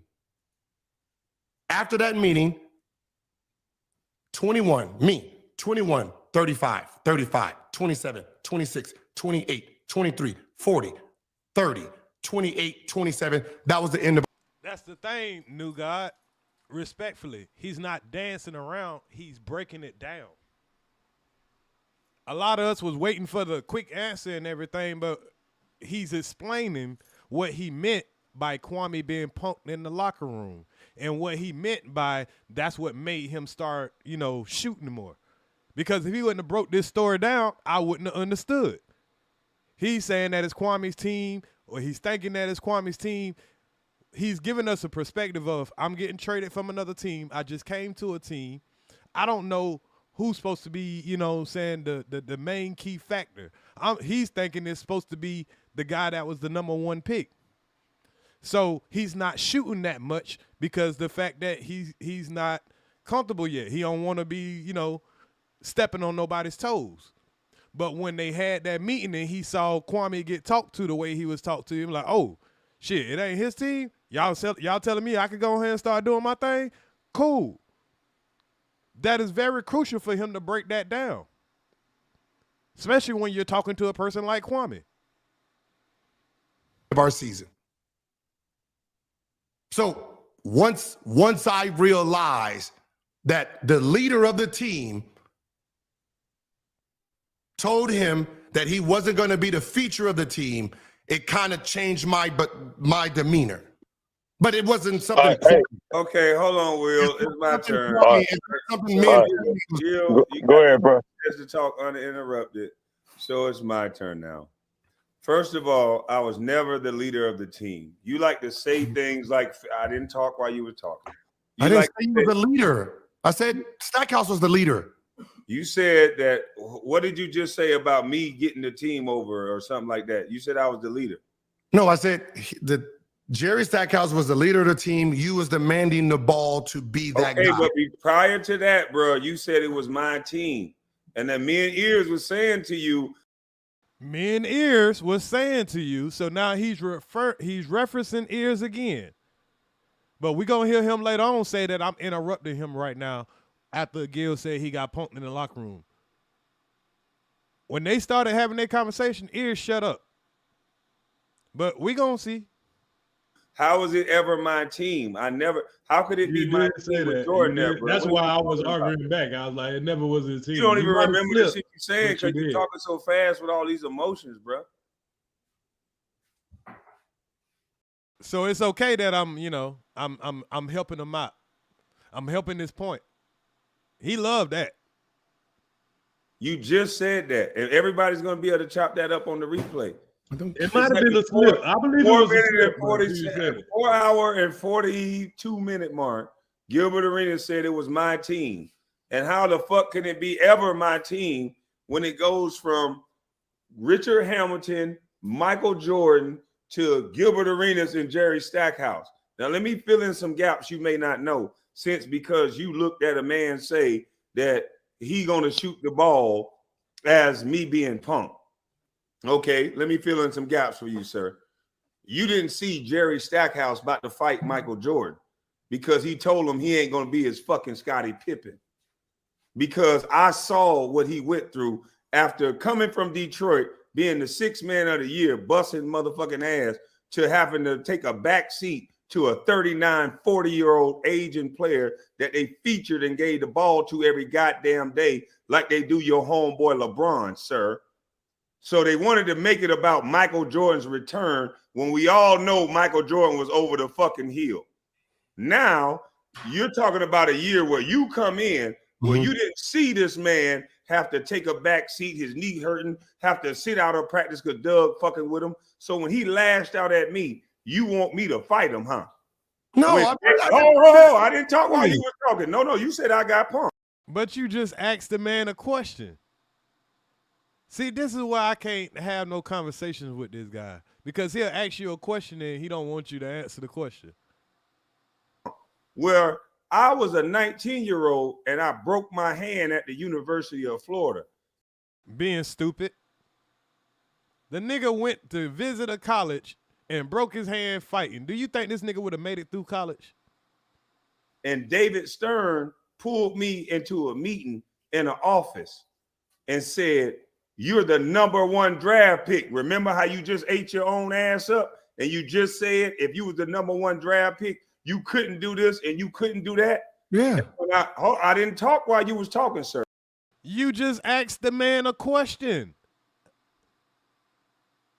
The nigga was saying, you remember when you said that? And the man saying, yeah, oh no, stop interrupting me. I ain't talk while you was talking. This shit here be ridiculous, boy. Sir. Now, I don't want to drop you, but I'm going to drop you because I'm going to finish my point. I don't need you to interrupt me because it's shit you don't know what you're talking about. But you just ate your own ass up. As the #1 draft pick, I broke my hand before I entered the league in the University of Florida. I broke my hand in the 8th bone in my wrist. That caused a meeting with David Stern. David Stern said the same shit he told you. If I ever catch you fighting in my league again, I'm going to make sure I void your contract. Now, how is that possible if he broke his wrist before he even got in the league? Y'all see how this boy just lie? But you got to listen to him. So if you broke your hand before you even got drafted, visiting the University of Florida, how is it that David Stern pulled you in the office and say, you ever get in a fight in my league again? What? Make that shit make sense. So just because you bitch ass niggas was running your motherfucking mouth, that don't got nothing to do with me being no motherfucking punk. Now, one of you bitch ass niggas outside of that arena ever step to me like a man on nothing, nigga. And if you think I'm gonna void my contract because you niggas order in the league, nigga, you got life fucked up. But this is real life, though. Any one of you niggas want to line it up, then stop. This is real life, though. Any one of you niggas want to line it up, but when Gil sent them niggas to come line it up, what that nigga did? Break his whole fucking ankle trying to get up out of there. He talked all this shit he was talking. This was before Gil ran down on him. This nigga was talking. Why y'all think he stopped talking tough like that, sending all those threats? Why y'all think Kwame stopped sending all those threats to Gil? All this motherfucking internet talking. So I wasn't lying. Okay. You ain't got no battle scars. You ain't got nothing to prove you like what you talking about, nigga. So I got two motherfucking boxer fractures and the 8th bone in my motherfucking wrist broke, bitch ass nigga. You ain't got no battle scars about nothing, nigga. You just talking, nigga. Not to mention you had to stop you from getting patted down like a stripper. Hold on. But you didn't get patted down like a stripper? No, nigga. Ears. Nah, man, no, nigga. Because I'm trolling him. So he said ears. Now he wants to explain to EARZ what he want to say. So this is what made me say, Gil, if you're trying to get me to understand, I understand. Because right here, I was trolling him a little bit, and now he wants to explain. So I did not say anything wrong. My mentality changed. Is he talking to me, though? Do y'all agree with what I'm saying? Y'all let me know if I'm tripping. I said something to him. Kwame was done with his little speech. Gil was trying to explain, and I said, well, damn, Gil, didn't you get patted down like a stripper in the club? He was like, nah, man, EARZ. Listen, I ain't say nothing wrong. He's trying to explain about the pumping in the locker room story because I triggered that story. Did I not trigger the pumping in the locker room story? He was responding to what I was saying that made him say Kwame got punked in the locker room. At a certain point, You I'm wrong not because saying- you a dummy, nigga. I'm not saying what you did You or talking about didn't shit in do. a locker room, nigga. You I'm not- judge the man based on rules.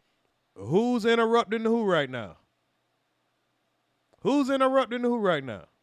Who's in the I locker room? I Jerry didn't- Stackhouse got 49 million from them people, nigga. I'm under a rookie deal. You think that means somebody a punk because they can't beat the motherfucker up that got the most money, you dummy? Will, did I say You done been protected by them white boys so much, you don't understand, nigga, real life. Ah, shit, y'all. Here it come, y'all. Here it come, y'all. Pause. Here's why I fucked up at y'all. You been protected by them white boys, nigga. You ain't got no protection on white boy right now, though. Will, did I say it? I said when my mentality changed, right? I get what you're saying, though, Gil. Okay. So when I get what you're saying, though, Gil. And listen to what I say, y'all. If you're trying to explain and try to get me to understand, I definitely get what you're saying.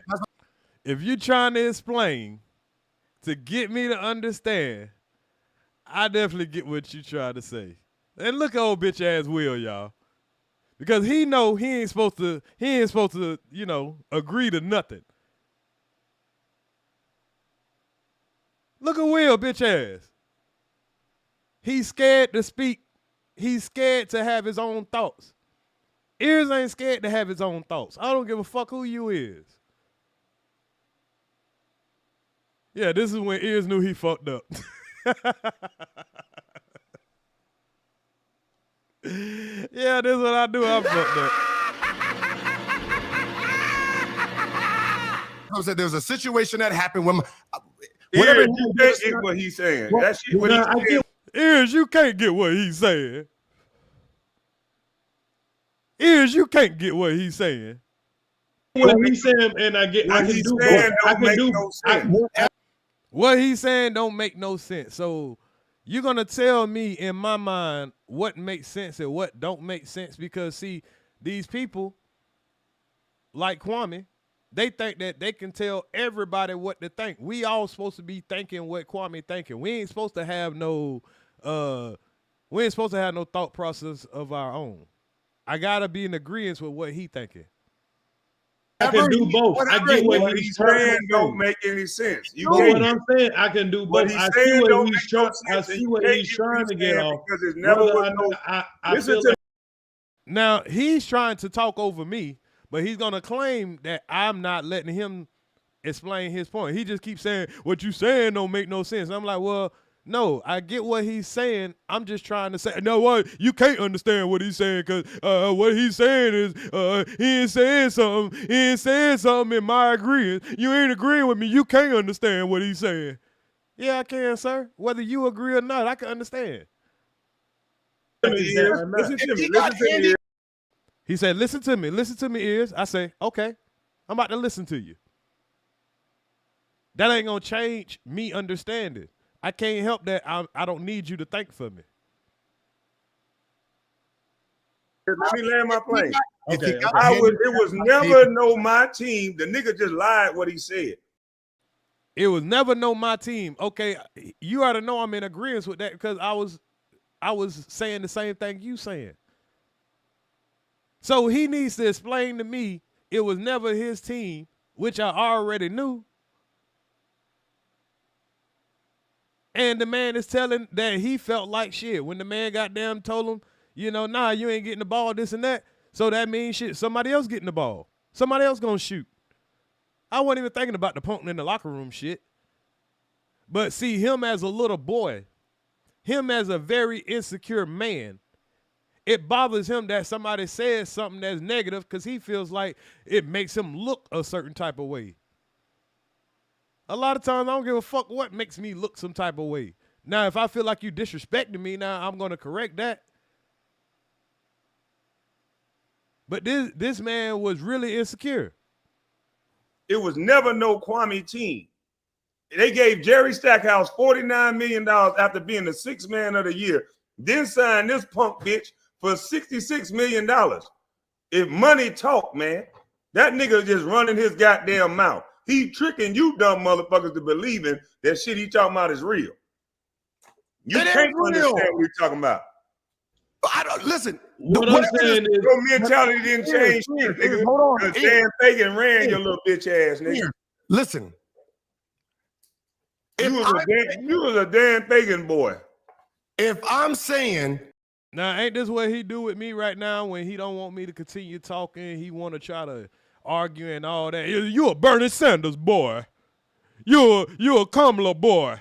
You a Democratic boy. They always find some kind of, talking point to try to, rally up the crowd, throw some meat to the lines. that we're having complications because he wants the ball, because he needs the ball. He's the number one pick, right? Jordan's gone. Nigga, you trying to frame it in a way where it make You still counting those interruptions? Anybody still counting those interruptions? you look like you a badass and you got $66 million. You the one who's nigga, going. I couldn't break your jaw because you got $66 million, nigga. That's cool, but that's Stop not what fronting we're on the talking internet, about. bro. Stop fronting That's on the not internet. what we're talking about. No, what you ran your mouth and said, your perspective. He gotta try to look tough, y'all. He wanna look tough. Nigga, I ain't no bitch. I ain't no bitch. Yeah, he is. This is what a coochie do. He gotta prove he ain't no coochie on the internet. Change because first of all, you tried to frame it in a way like it was my team when that never happened. Okay, and then you no. You're not gonna run your mouth. You're not gonna run your mouth over me because you trying to frame it in a way like you like that or something, nigga. When you made $66 million and you bragged about it. Okay, you bragged about it, nigga. So you know you couldn't get that ass whipped. Okay, it's you know unfunny. you couldn't get that ass whipped. So Now, stop you in crybaby mode for now. the internet, You in nigga. crybaby mode now. Stop front for the internet, nigga. Stop front for the internet, nigga. You're not listening. You just want to fucking cry. I don't want to hear all this shit you talking about crying. I'm listening to the shit you saying out your mouth. And you framing it. Why you talking while I'm talking? I'm gonna move you down. You not gonna talk. Oh, he in his emotions now. It's supposed to be all the smoke. But he got to throw a man down when the smoke done came. While I'm talking, nigga. I don't give a fuck if you Gilbert Arenas or whoever you is. You trying to frame it in a way like you saw something in me, bitch ass nigga, that made you think it was okay to be brawling and disrespect. Now, y'all, I need y'all to remember what EARZ actually said. Forget what somebody's been saying over and over and over. And I need y'all to think before we listen to it. What is Kwame saying that I did this night? Somebody put it in the chat what Kwame's saying happened this night. Because I want to see when we listen to it, is it going to be the same thing he was accusing me of this night? What is he accusing me of now? He accusing me of getting mad because he told me I didn't know what I was talking about. And he accused me of, right after that, I just started saying, he taking some vagina. I went right to my panel as soon as he told me he didn't know what I was talking about. And I started hollering, he taking some vagina. That's what he claimed that happened, right? He claimed that when he told me I didn't know what I was talking about, that I just started going crazy. Talking about, you said I ain't no man and all that. He said I went crazy, didn't he? And he said it so much that a lot of y'all believe it. Even though you watch something different. Now, y'all see how calm I am when Kwame comes with all this crazy shit? Yeah, I was drunk. All that shit. But we about to see who's acting drunk and who's acting sober. We about to see who's in a rage, who's lying, because y'all just listened to what just happened. But I need you to use your own brain without somebody telling you what happened. Because, yes, I'm going to expound on what's happening, why it's happening, but y'all can see for yourself. He got mad because the man told him he got punked in the locker room. And the whole time he said, because you tried to make me look like something that I wasn't. He tried to make me look like something that I wasn't, and you agreed. Have y'all heard me say I agree to anything right now? I need to ask everybody right now. Did y'all hear me agree to what Gilbert Arenas was saying? I need somebody to let me know in case I missed it. Did anybody hear me agree to what Gilbert was just saying? Did anybody hear me try to go against him or interrupt him or overtalk him?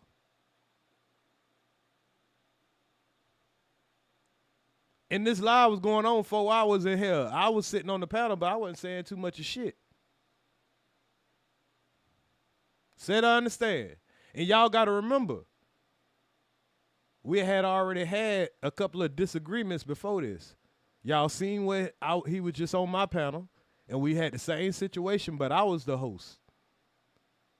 And I tried to get a balanced conversation. I wouldn't let him just do all the yapping without, allowing the man to talk.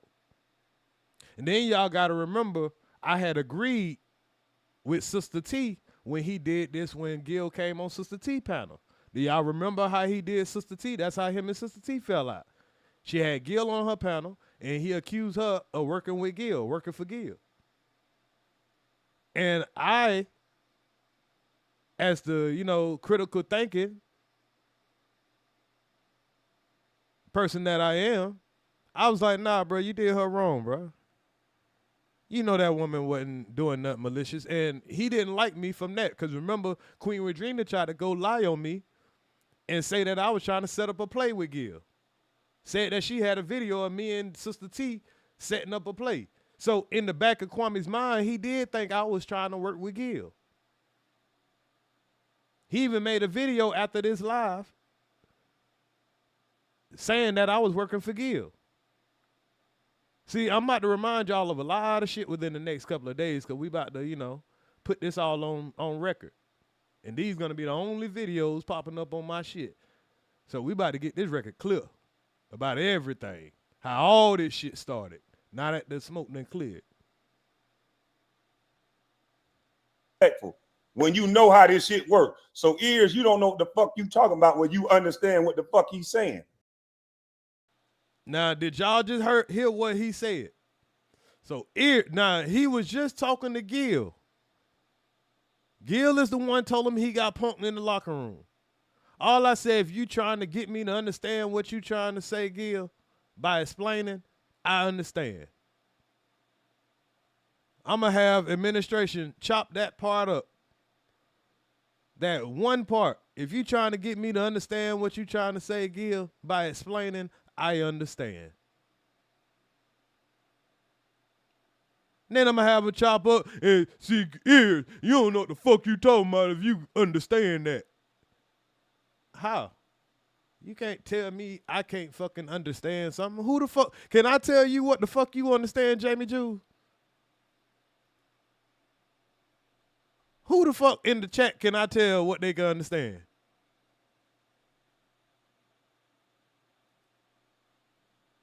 New Godflow, can I tell you what you can understand or not? I ain't picking on you. I'm just pulling people out the chat. Dead Blacks, can I tell you what the fuck you can understand, bro? J Money, can I tell you what the fuck you can understand? All the people who are watching this video, can I tell you what the fuck you can understand? I'm about to run it back. If any of y'all say y'all on my panel and somebody say something, and I say, I can understand what you're trying to say, who the fuck is you to tell me I can't understand, and then you change it around as I got mad because you told me I didn't know what the fuck you talking about? When I never got mad, y'all about to see that for yourself. Not 1 minute you can see me up here being mad. Now you'll see me goddamn, you'll see me object to what he's saying. But I ain't mad. There ain't nothing for me to be mad about. I ain't get punked in the locker room. You trying to frame it in a way like you saw something in me, bitch ass nigga, that made you think it was okay to be brawling and disrespectful when you know ass. I don't want to mouth over me. No, in a way, often said your perspective on the $6 million, nigga. He's that was real. Listen, real. Got $6 I never know it. Listen to the saying, don't situation. White boy, nigga, real life. But I say You done been protected by them that got under a lot. You did at a. I did get patted down like to stop you from getting battles, and the 8th bone in my motherfucking wrist broke, bitch ass. All right, y'all. Y'all listen to it again. Let's listen to it again with no interruption. Ass nigga. You ain't got no battle scars about nothing, nigga. You just talking, nigga. Not the bitch you had to stop you from getting patted down like a stripper. Hold on, ears, hold on. But so you didn't get patted down like a stripper? No, nigga. Little knees. So I did not say anything wrong. My mentality changed. Is he talking to me right here, y'all? When I'm telling him he got patted down like a stripper, am I talking over Kwame? Am I talking over Kwame right now? Because this is what Kwame said. I'm talking over him after he said he got punked in the locker room. When I'm saying, nigga, didn't you get, patted down like a stripper? I'm trying to help Kwame by trolling him.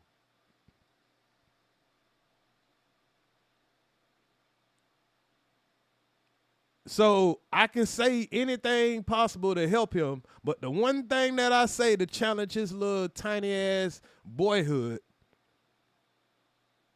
this boy get all out emotional, and we just heard him on Iceberg Channel say EARZ is the most emotional person on YouTube, projecting. When y'all gonna see EARZ is probably the most damn calm and goddamn collective guy on YouTube. Now, y'all done see me goddamn turn up and goddamn, you know what I'm saying, get into the content. But I learned from my mistakes. So you ain't gonna see me running around here doing no arguing with women and saying shit all crazy and shit just to try to goddamn tit for tat with motherfuckers. Nah, those days are over. Change at a certain point. You wrong because you a dummy, nigga. I'm not saying what you did or talking about shit in a locker room, nigga. You judge the man based on rules in a locker room. Jerry Stackhouse got 49 million from them people, nigga. I'm under a rookie deal. You think that means somebody a punk because they can't beat the motherfucker up that got the most money, you dummy? Will, did I say you done been protected by them white boys so much, you don't understand, nigga, real life. You been protected by them white boys, nigga. You ain't got no protection on white boy right now, though. Will, did I say it? I said when my mentality changed, right? I get what you're saying, though, Gil. Okay. So when I definitely, if you're trying to explain and try to get me to understand, I definitely get what you're saying. That's what I said. There was a situation that happened when whatever is what he's saying. Well, that shit, I get what he's saying, and I can do both. I can do both. I get what he's saying. Don't make any sense. But you can't tell me what makes sense. You can't tell me what I can understand, whether I'm in the locker room or why I'm just observing a conversation. I know it's about the money. I know it's about the superstardom. I know it's about, all kind of shit. I get that part. But I get the competitive nature of the part too. So if a man saying that, goddamn, he feeling like, hey, Kwame ain't playing like you know what I'm saying? They ain't respecting his game, which is what Kwame tells us all the time. How are you mad at us for believing what somebody else say about you if that's what you said about your damn self? You said that the folks wasn't giving you the minutes. They didn't want to give you the ball. And if you got the ball, you would do better and all of that shit. So Gil is telling the story of, nigga, this is when they said, yeah, kind of fuck Kwame. We got these two people that we paying all this money to, get on the ball. But in his head, that make him look like a punk. But to a person that actually has a brain, they be like, nah, nigga, you made a business decision. But he wants his audience, and his audience is supposed to be stupid. So he got to give them a stupid resolution. He got to give them a simple shit. That's why it says people like me are dangerous to his movement. Because I might awaken the herd. Can't have no critical thinkers around him. What he say goes. It don't matter what the fuck you saw. Don't believe your lying eyes. What Kwame says is what happened. That's the audience he wants to have. What he says is what happened.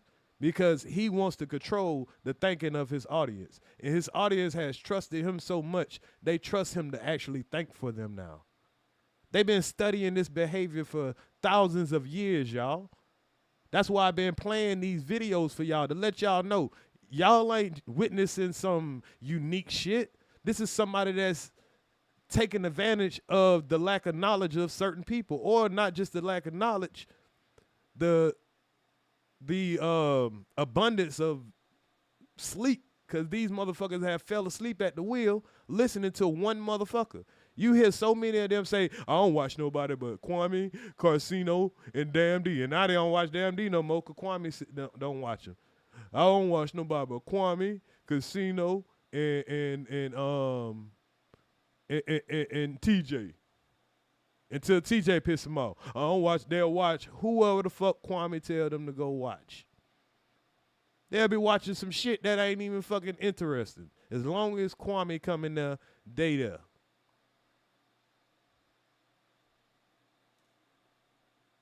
And then start idolizing. And he knows this shit. That's what he was speaking of with that white boy tactics. All you got to do is, flash a little money in front of these folks and shit. If they think that you doing this and that, they'll follow you blindlessly. You know what I'm saying? I can do both. I see what he's trying. I see what he's trying to get off. Because it's never was no. Listen to me, Ears. Listen to me. Listen to me, Ears. Let me land my plane. Okay. I would. He says, listen to me, Ears. Listen to me. Let me land my plane. And I said, okay. And I'm making sure I highlight that because y'all gonna hear a different story later. It was never no my team. The nigga just lied what he said. It was never no Kwame team. They gave Jerry Stackhouse $49 million after being the sixth man of the year.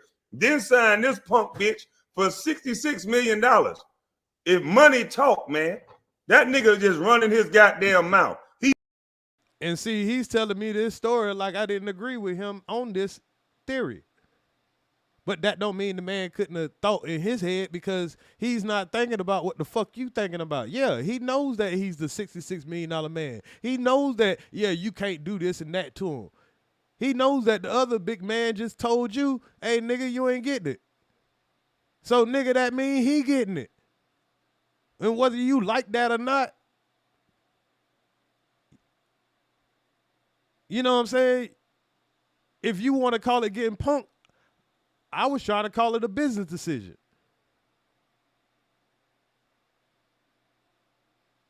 I got to be honest.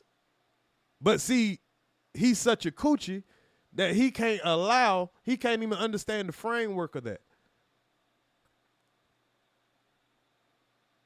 This boy done lost his manhood and he keep trying to get it back by talking tough on the internet. He tricking you dumb motherfuckers to believing that shit he talking about is real. You can't understand what he's talking about. I don't listen. What I'm saying is your mentality didn't change shit, nigga. Hold on. Dan Fagan ran your little bitch ass, nigga. Listen. And see, it's bothering him that he keep calling ears. He trying to make, ears listen. Because, yes, Gil trying to get anybody that fucking be, that has critical thinking. I have critical thinking. I'm not a fucking follower. I'm thinking that this is all fun and games and, everybody can have their own opinion. But I didn't know that this nigga was that sensitive.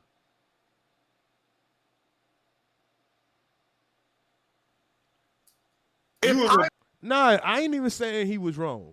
As far as his logic of saying, okay, hey, you might not know what you're talking about with this situation. Okay, cool.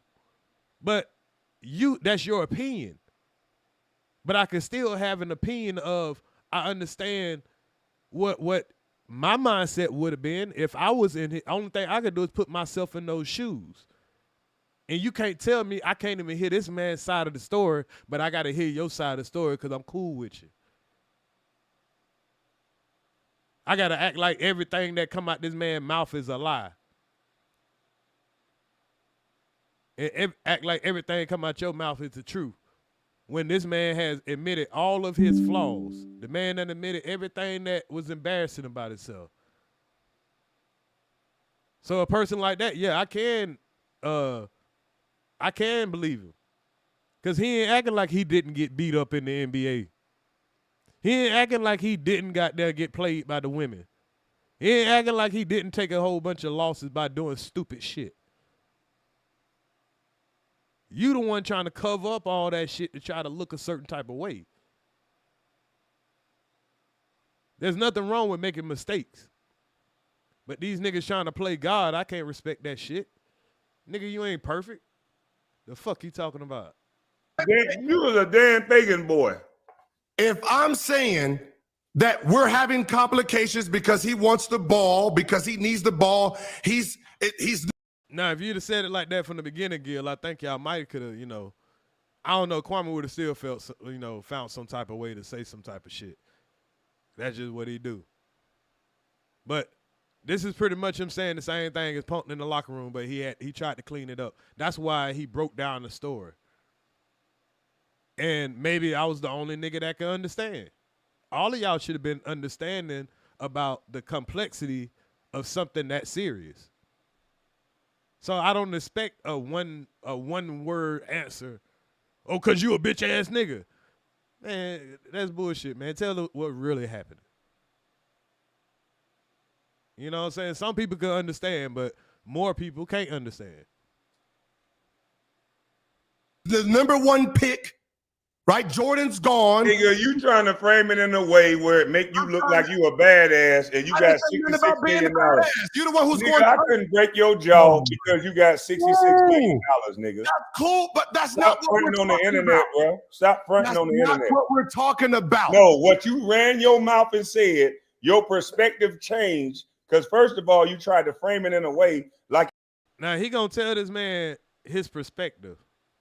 What you went and said is your perspective changed. Okay, now you gonna tell this man about his own fucking perspective? Do y'all hear this dummy? You tried to frame it like, and I'm glad he's saying that, because when I say nigga, you trying to make something out like, how can I do that? Oh my God, y'all gotta hear it for yourself. It was my team when that never happened. Okay, and then no. You're not gonna run your mouth.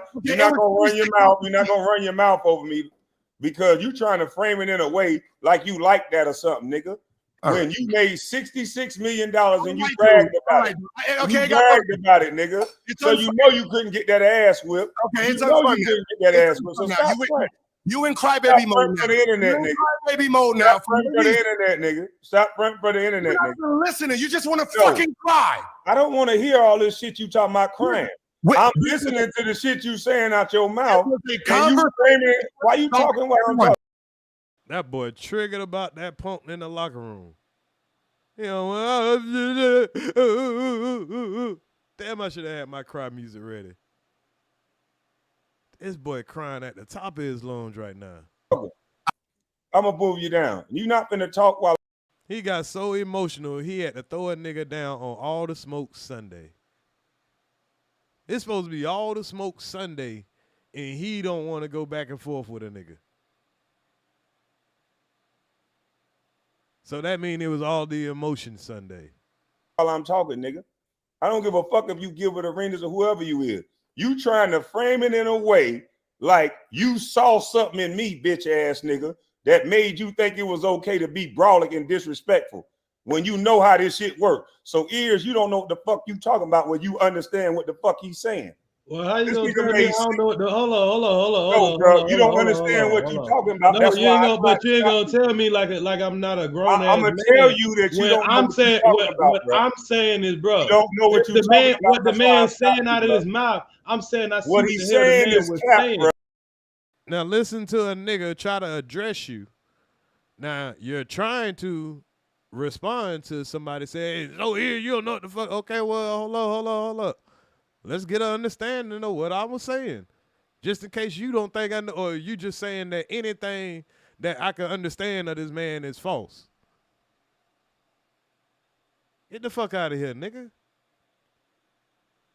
Bro, Whether it's cap or not, I see what the Then man it was don't need to trying be to say. said. That's what I said, but you don't have to tell me that I don't know ain't what the telling fuck you I'm talking shit. about. I'm telling you, you wasn't there, so you don't know what you talking about. Okay, then I'm saying. And me saying, if you trying to get me to understand by explaining, I get what you're saying. if you're trying to get me to understand what you're trying to say, I understand. Can y'all understand those words?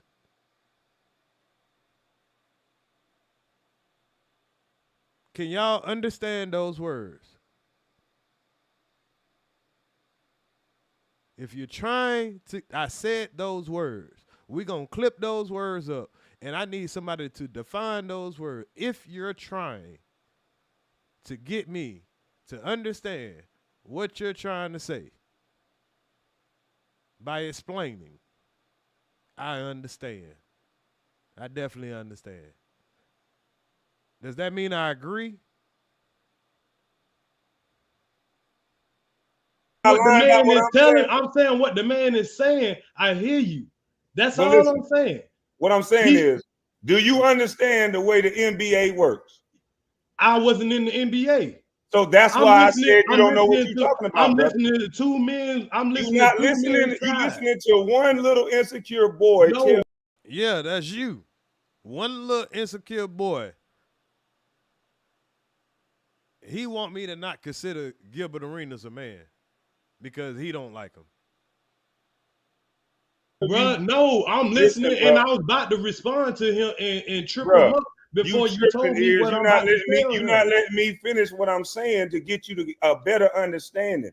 You listening to a boy that all he's come to the internet to do is try to belittle a man. So he's framing something. It don't matter if I believe this version. I just understood what he was trying to say. It don't matter. It don't matter if anybody believed it.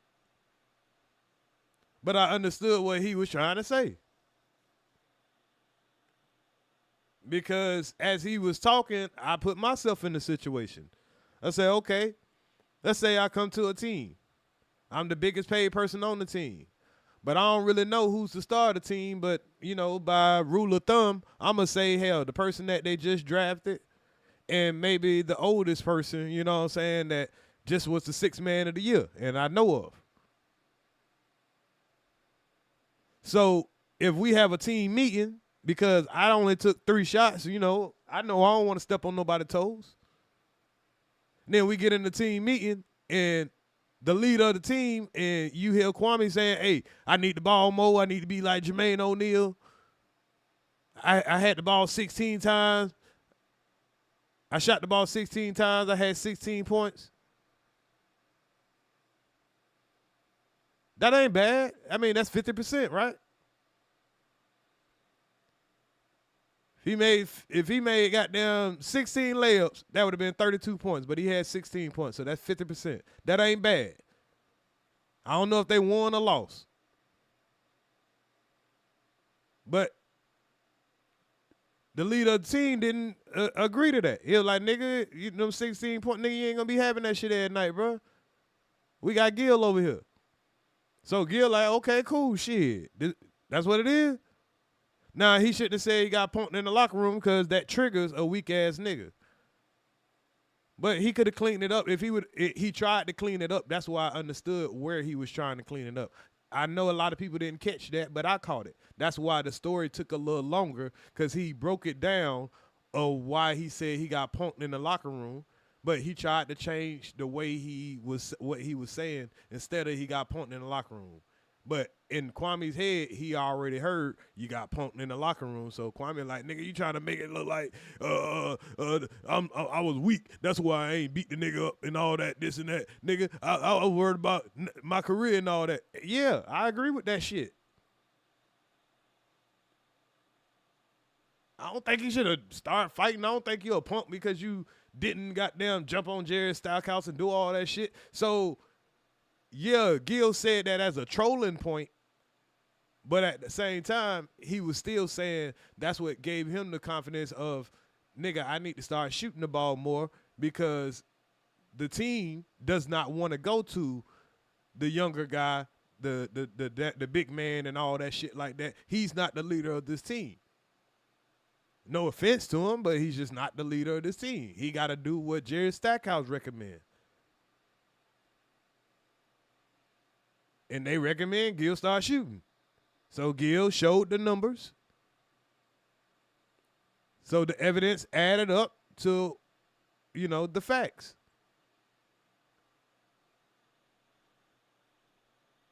So I gotta believe his version more than Kwame's version. He's saying that because he didn't get the ball. I know it was a numbers game. I know they fucked with his career a little bit. You know what I'm saying? I ain't saying that, but it's something he probably could have did harder or more. Something in a way to make it seem like he saw something in me the day Jerry Stackhouse said something and that I was supposed to respond with violence. No, that's what you perceived it as. That's what he perceived it as, that he's supposed to respond with violence. Gil was just saying he seen something in the opportunity, in the competition of it. See, in his mind, he did feel like a punk. He felt like he got punked in the locker room. But Gil wasn't looking at it, oh, Kwame a punk because he ain't beating his ass. No, he looked at it, oh, he ain't the leader of this team? Oh, he can't? Yeah, okay. Okay, I get it. Shit, let me go. Like he said, he ain't had no problem with Kwame, shit. But that told him where the team was at the time. I could understand that.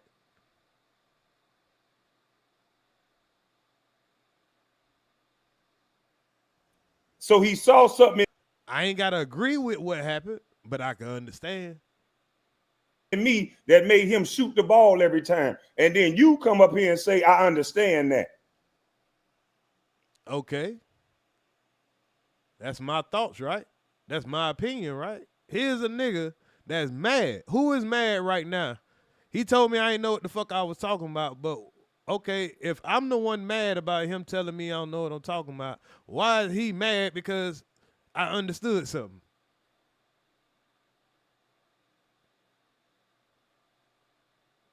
Why is he mad because I understood? No, because I'm trying to respond. I'm trying don't to need to respond. respond You right ain't, now.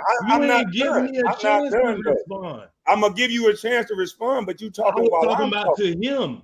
When I You was talking, I was while about I'm to say talking, something bro. about to him. All And I right, was well, about go to ahead, make a man. point Because to, you I just was about said to that. make a You point just to said him. that they was talking. Look at the man. He just trying to talk over me. I'm trying to respond. I'm trying to say something to him. Over you. And all I'm saying is let me land my plane and let me tell you what this nigga is doing while you saying you understand what a nigga is doing, bro. You can't tell me you understand what a nigga is doing while I'm sitting here telling you this bitch ass nigga only came to the internet to undermine what the fuck I'm saying.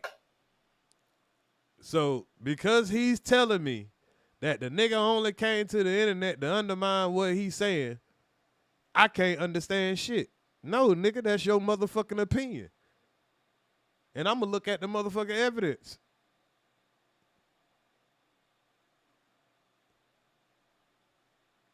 This nigga is mad about my own opinion. This nigga thought I was biz. This nigga thought I was mob. This nigga thought I was a motherfucking goddamn punk whisperer. So you telling me or you understand what a nigga saying they doing by making it seem like because I didn't whip Jerry Stackhouse. Making it seem like. You was making it seem like. I mean, you ain't say it, but you were just making it seem like. Some coochie ass shit, boy.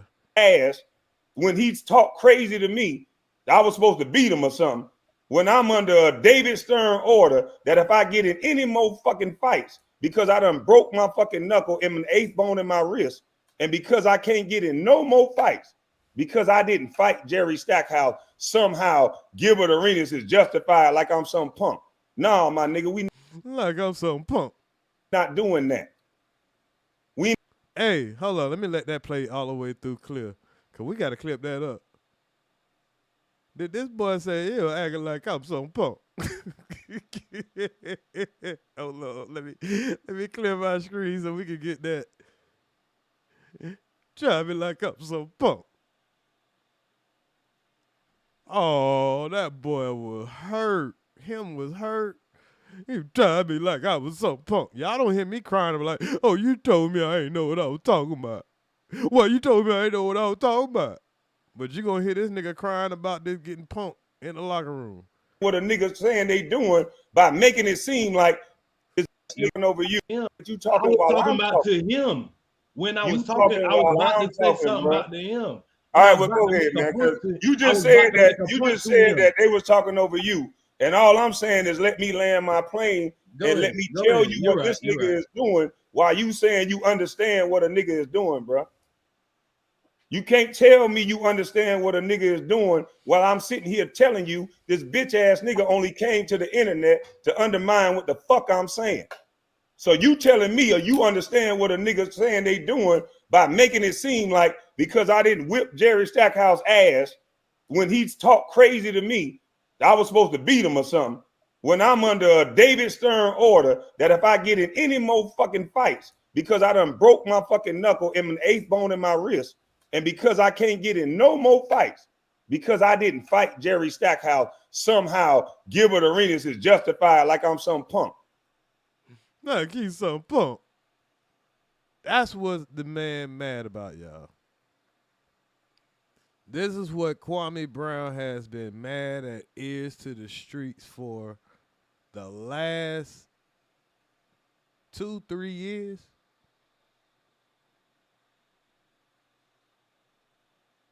Because Gilbert Arenas came up on the panel and we was trolling Gilbert Arenas.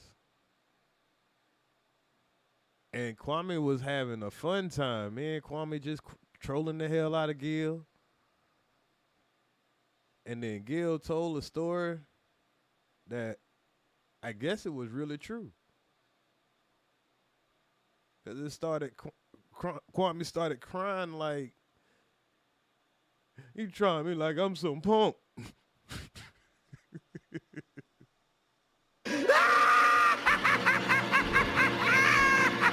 I couldn't do nothing. George had just left, and George was kicking the ball in the stands, and George was he had Charles Oakley downstairs, and George was picking on me.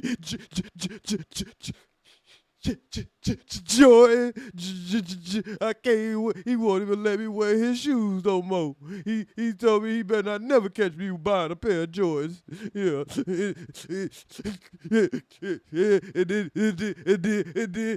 and then Jed Stackhouse came, and Jed Stackhouse he told me I can't get the ball no more because I can't be going from no 7 points, no 13 points, and so now I gotta go out here with Kobe, and Kobe don't like me.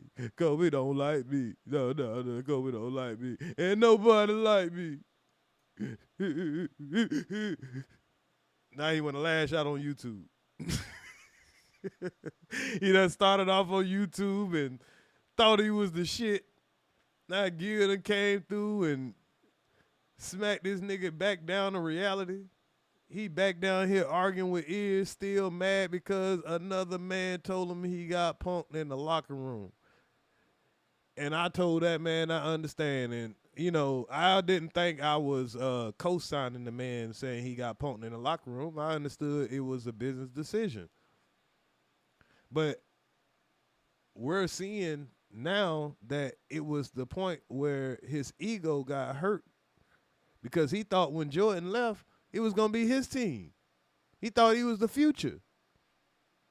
And then Gil just came and snatched that away, and Gil was an asshole about it.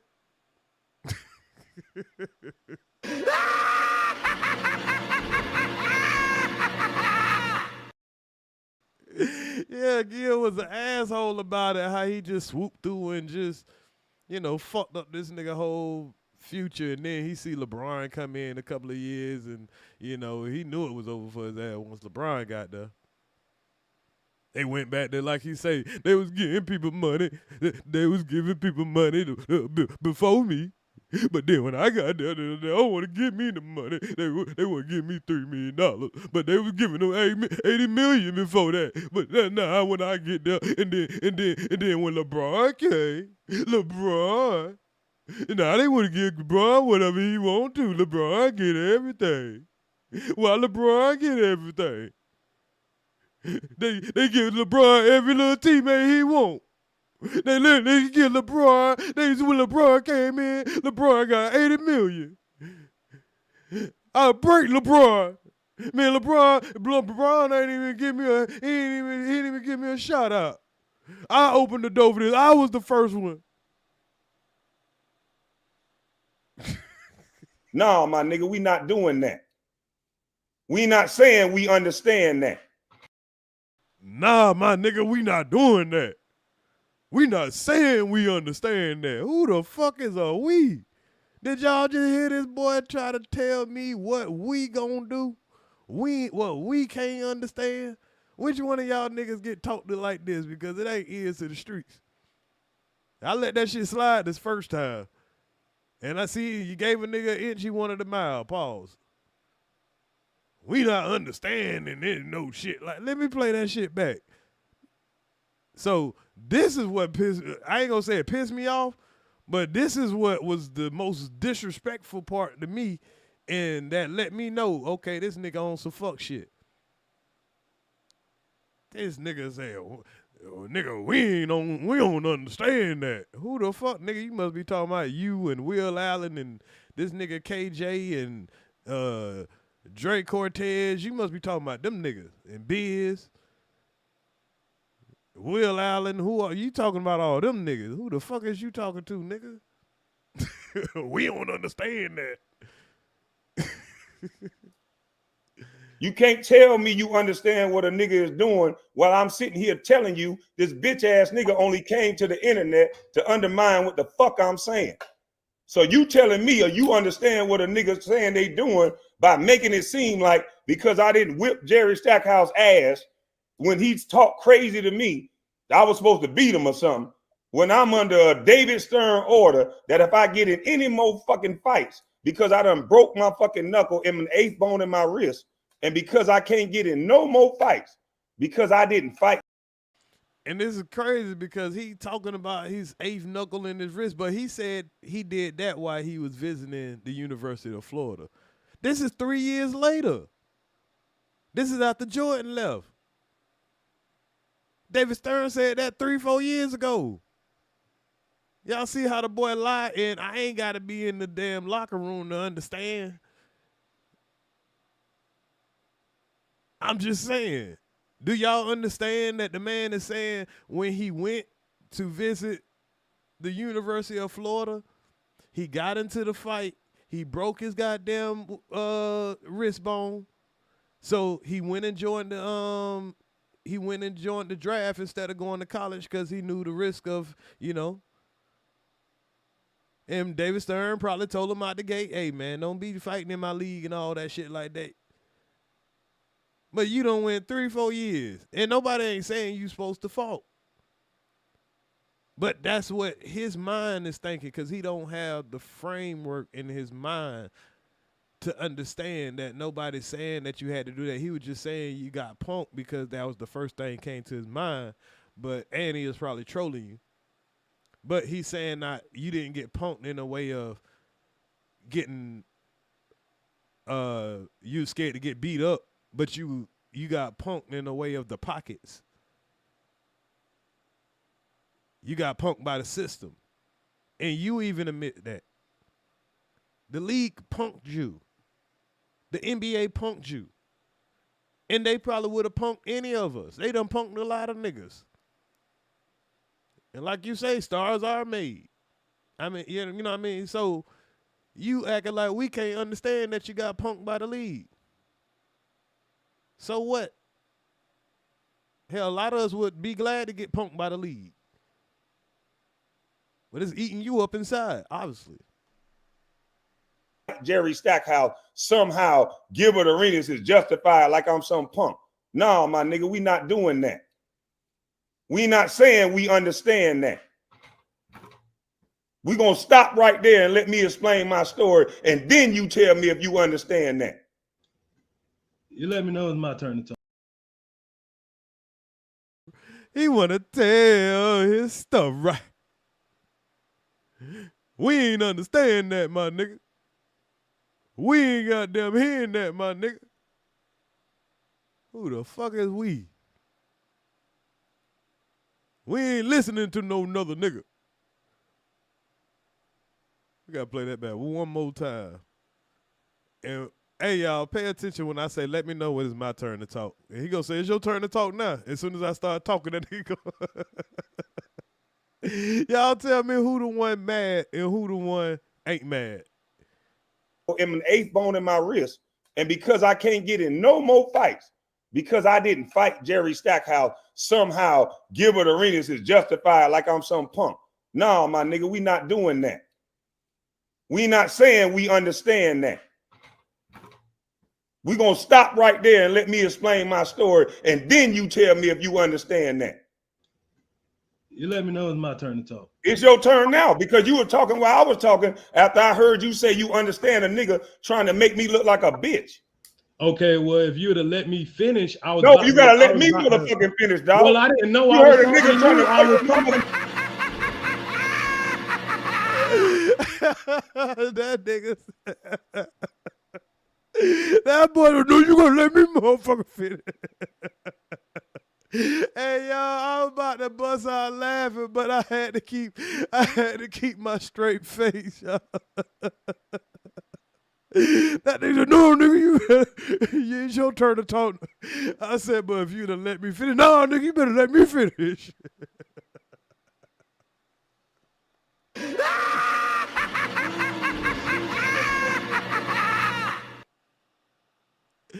Oh, let me run that back, man. That shit, boy. When I was doing a preview of this shit earlier, boy, I about died. And we understand that. We're gonna stop right there and let me explain my story, and then you tell me if you understand that. You let me know it's my turn to talk. It's your turn now, because you were talking while I was talking after I heard you say you understand a nigga trying to make me look like a bitch. Okay, well, if you would have let me finish, I was. No, you gotta let me motherfucking finish, dog. Well, I didn't know. You I heard was a nigga trying to I was play with my talking to motherfucking him. name. No, you already know what time it is, man. You I already know wasn't what talking time to it is. you. I was I'm not talking to gonna let him. you finish shit after you agree with a nigga Well, trying to nigga, you play don't with me even like know I'm a what I bitch, was about bro. to say. How the Look fuck at you know what I you, was about to Giz. say? You running How your you know mouth what I so was about much. to say? Look at you. You How got you this know what I was bitch about ass to say? nigga. You got How this you know bitch what I was ass about to nigga say? dancing in the background. How you know what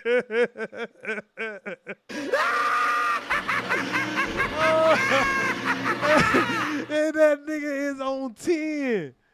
You got this bitch ass nigga dancing in the background. Now he got Gil dancing in the background. He mad as a motherfucker. Who mad? Nigga, is you big mad? Big mad, little mad. Nigga, is you big mad?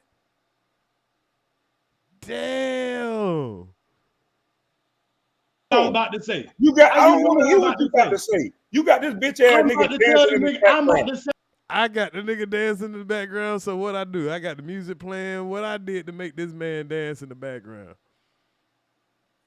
What did I do to make Gil dance in the background? Oh, you agreed with that nigga somewhere. I had that nigga, man. How you gonna agree with a nigga on my panel?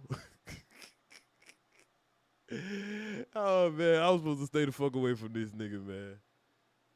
I'm about to say, No, so you what agree you got? with a I said, fuck okay, nigga. I The see hell is what you you talking saying. about? I want to hear what So you he about can, to say. well, man, come on, bro. You agree want with to a let a fuck nigga, nigga before you want even to know let a what's going nigga on. finish, bro. You No, want to you let, gotta let you me gonna finish, sit dog. here and argue. Who talking over who, y'all? Because he told me I could talk.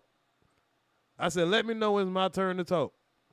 I'm trying to talk, but no, nigga, you agree with a fuck nigga. How you gonna agree with a nigga? He done changed it to agree, y'all. Y'all see how swiftly he went from we ain't understanding no shit like that, and now you agreeing with a nigga. I agree with a nigga. I agree with a nigga. Or did I just understand?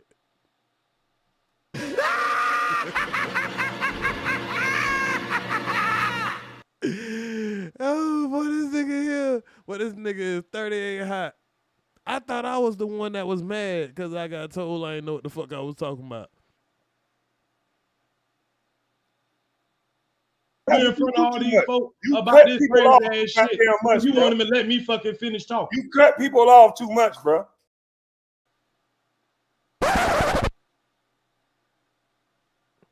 I cut people off too much. What? Wow.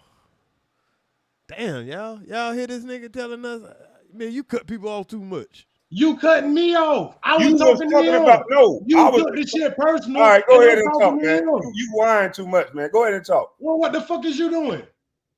You just shut your motherfucking mouth because you don't know what you talking about. That's what I was telling you. Goddamn, I know all of a sudden I gotta shut my mouth. If I'm Because I talking was to this trying to man, tell you, if I'm about you to ask wasn't him in a the question, NBA, bro. and I'm about to hit him with fact something. can't be disrespectful. I'm about to hit him bro. with something. I'm saying I fact see what can't be I'm about to. disrespectful, bro. Man, A goddamn. fact can't be Let me know disrespectful. when I can speak. You don't know what you talking about. That was a fact. You start over talking me. I'm telling you, you agree with a bitch ass nigga. Now I agree, y'all. I'm telling you, nigga, you agree with a bitch. And now watch how he changed his shit so good. And he gonna tell me to go play it back. And then when I go play it back, he get mad because I played it back.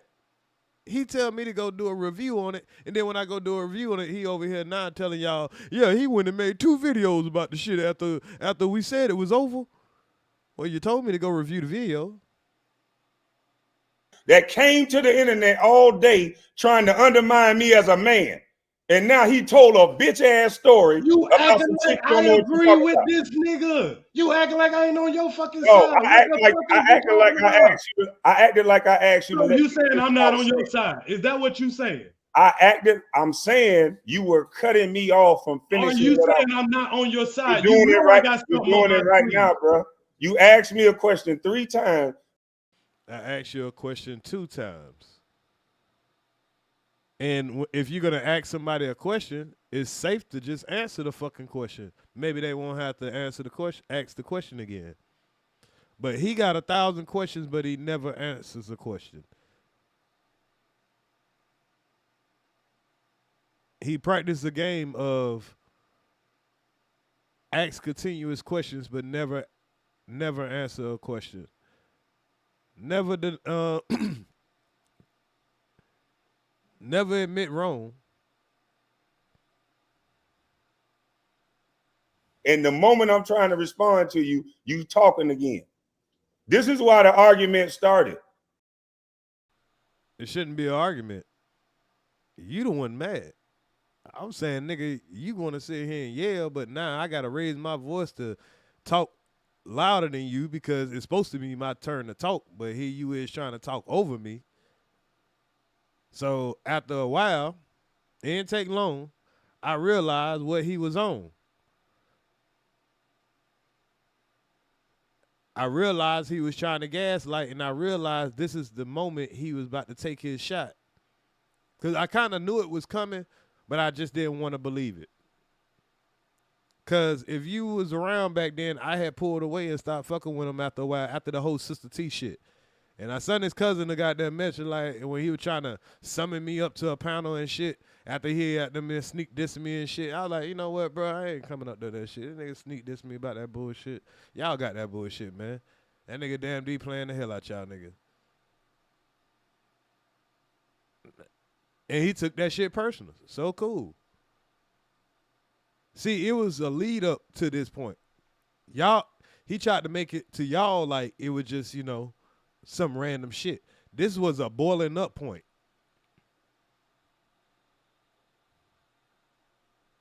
I'm trying to answer your question.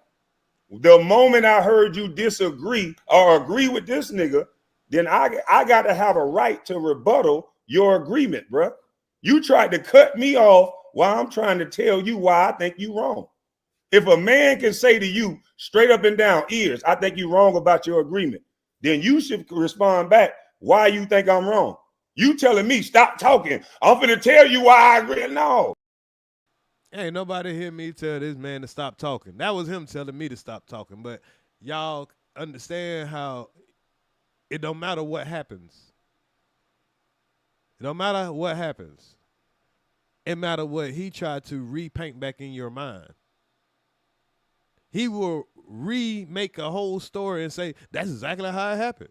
That's the truth. That's exactly how it happened. If you go look back at the video, you will see this, that. He'll tell you what it is you're supposed to see. And even though you don't see that, depending on if you want the pressure of the social group that's around you, if you wanna be the next motherfucker on that chopping block, you better see exactly what this nigga told you. You better see.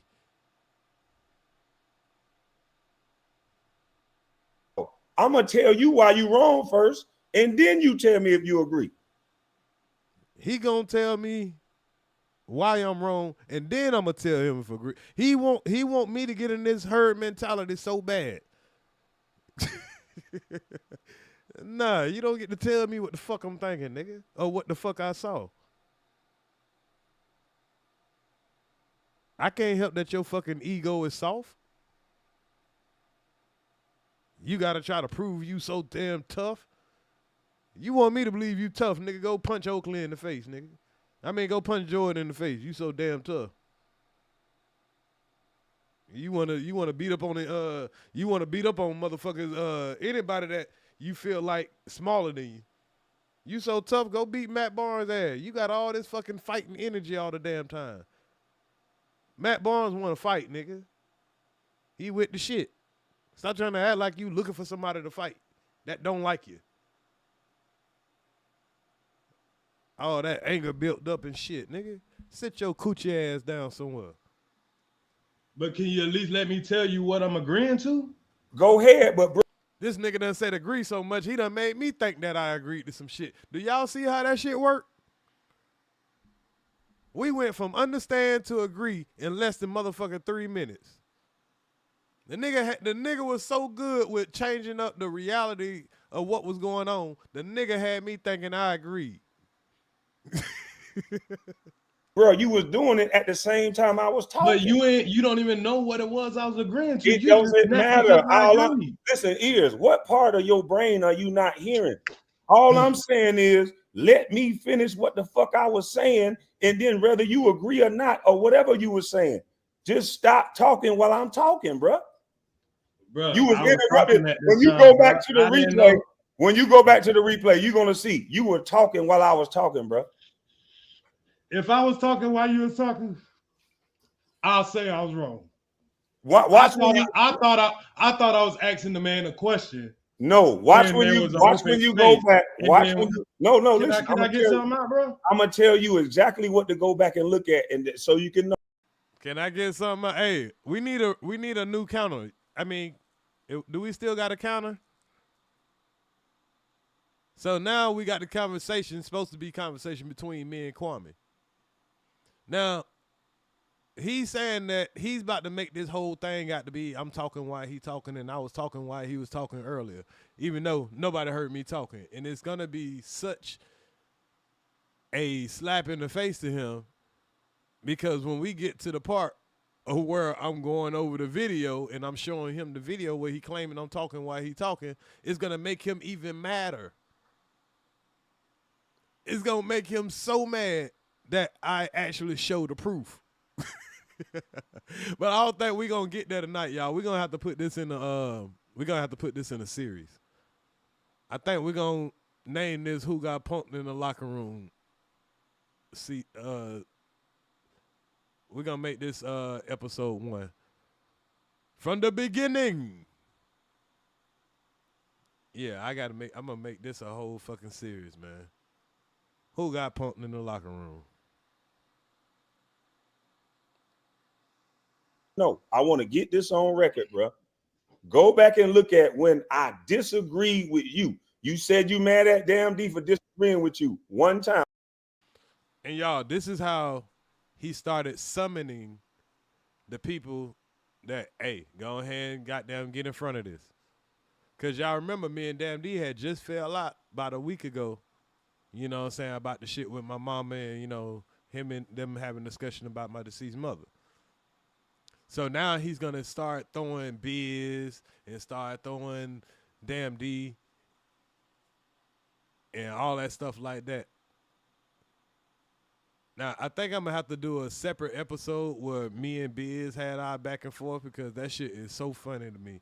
But right now, we're going to try to stick to, you know, who got pumped in the locker room and what happened after who got pumped in the locker room. We're going to go over as many videos as I can find of what was said the next day. Or you disagreeing with one time. I disagree with you. I heard what you said. You said, I agree with you on that, bro. So now he heard what I said, but now he's saying I said I agree with you on that when I never said I agree with anything. So his whole case right here is he's just lying from the first 2 minutes of our conversation of saying, I don't know what you don't know what you're talking about, and acting like I'm mad because he said I don't know what I'm talking about. But if anything pissed me off, it's all the lies he told to try to make himself right. And never once even took the accountability of, nigga, I've been accusing you of some shit all fucking live that you didn't even do. now it's my panel. Every time you say, hold on, bro, niggas be stopping. It's my panel, and I'm saying to you, I disagree with you, EARZ. And I'm trying to explain that disagreement, and you talking the whole time while I'm talking. Now, is that what happened, y'all? Is that what happened? And I know some people going to say, yeah, that's what happened, because Kwame said you just went crazy after he said you don't know what he's talking about. Only a person that is going to use their, own brain, their own mind, and that's just not trying to, follow the crowd. You just don't like EARZ for whatever reason. Kwame told you that EARZ is a horrible person. He's this predator. He got the worst mouth in the goddamn South. He's the ugliest nigga you ever lay eyes on. He's the dumbest nigga that ever goddamn breathe air. He ain't got no family. He hate his life. He hate his kids. He hate God. He hate the animals. He hate gorillas and giraffes. He kick babies.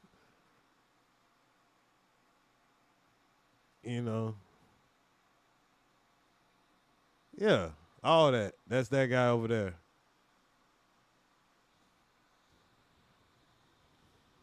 Okay, can you tell me what it was you were disagreeing with me about? That's what I just explained. You got a nigga that I'm talking about what part? The part that I disagree with is that Gilbert, you can't agree with Gilbert because he's saying he looked at me different because Gilbert, what he said in that actual whole rant. Look at this nigga trying to lie on the fly. Y'all see how I made him lie on the fly? And look at him, he's stumbling all over. I said, what you disagree with? I can't. I disagree with you because you agree with Gilbert, which that never happened. And he tried to make it seem like I was a coochie. He said I got pumped in the locker room. Listen to how he had to stumble to try to tell me what it is that he disagreed with.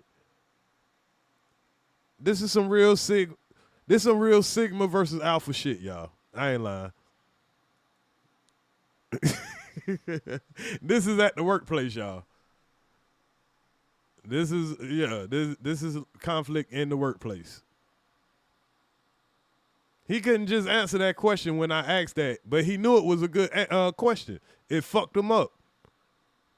See, I didn't calm down now. At first, I was, feeding into his bullshit, but, I had to take some deep breaths. You know what I'm saying? And now I done calm down. Now I see what the play is. Now I'm just, like, all right, I'm going to make sure I'm not going to give this nigga no more emotional reactions because he want to see me get gaslit. He want to see me start saying, oh, bitch ass nigga, man, you a fuck nigga. He was waiting for me to insult him first. And I held out so long and I made that nigga insult me. I made him have to call me a bitch ass nigga and kick me off the panel. I ain't disrespecting one time, and I gave the nigga the upper hand. I made him think that he was just, whatever. All right, bro, you might be right. I said, I ain't even gonna argue with you until I see the video. But then when I started playing that video and that nigga seen and everything I was saying, he kept trying to say everything I'm saying is 100% right there in the video. And then you sit right there and listen to everything that nigga saying is a lie. Cause he pounded on the drum that I agree. You agree with this nigga. You agree with this nigga. You agree with this nigga. Then you hear me say I understand. Well, you can't understand, but you agree. Agree and understand the same thing. No, it ain't. Just can't be wrong. Can't take no accountability. And I ain't gotta be, I ain't got to goddamn huff and puff to make you feel like you inferior, nigga. As long as I know you sitting here crying and whining and yelling at the top of your lungs, bro, when you come back and you look at it, y'all will see what I be talking about. Y'all will see how to deal with fools, how to deal with the stupidity. Get something out, bro. I'm gonna tell you exactly what to go back and look at, and so you can know. I want to get this on record, bro. He want to get it on record, y'all.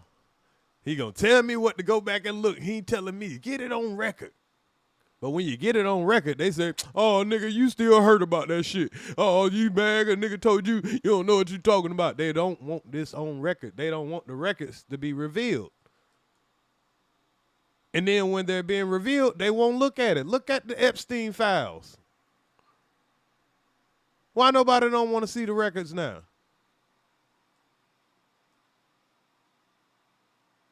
Huh? They beg for them. They'll tell you, man, it ain't nothing in those Epstein files. That ain't me. And yeah, y'all heard about, man, please. I said they didn't, that ain't in there. Nope, that ain't what you saw. Nope, you did not see that. I said you didn't see it. Bruh. Go back and look at when I disagree with you. You said you mad at Damn D for disagreeing with you. Yeah, you see how he threw that in there? He's calling out all my ops. He's making sure to mix all my ops. Yeah. Damn D. Damn D. You notice that's the second time he done mentioned Damn D, right? And he gonna mention Biz too. He's telling everybody who he was like, yeah, nigga, I'm punishing you for all these people here. One time, or you disagreeing with one time. I disagree with you. I heard what you said. You said, I agree with you on that, bro. No, I did. He said he heard what I said. You said, I agree with you on that, bro. And I disagree with you. That's all I did. I said, EARZ, I disagree with you. Is that what that nigga said? Because when Triple S chopped this up and she hear you say, EARZ, all I said was, I disagree with you. But in reality, we hear you say, nigga, we ain't doing that. Nigga, we don't do that over here. We ain't doing that. You can't agree with no nigga. You can't understand nothing, nigga. The fuck wrong with you understanding?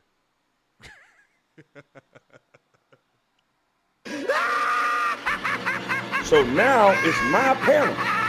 Every time you say, hold on, bro, niggas be stopping. It's my panel, and I'm saying to you, I disagree with you, EARZ. And I'm trying to explain that disagreement, and you talking the whole time while I'm talking. Okay, can you tell me what it was you were disagreeing with me about? That's what I just explained. You got a nigga that I'm talking about what part? The part that I disagree with is that Gilbert, you can't agree with Gilbert because he's saying he looked at me different because Gilbert, what he said in that actual whole rant, he done said this whole story before. Once I didn't fight Jerry Stackhouse, he said the word fight. Once I didn't fight. That nigga, Gilbert never said fight. Everybody, we just listened to it all together. Now, if you don't go take your time to go back and listen to it, you would believe that Gilbert said the word fight.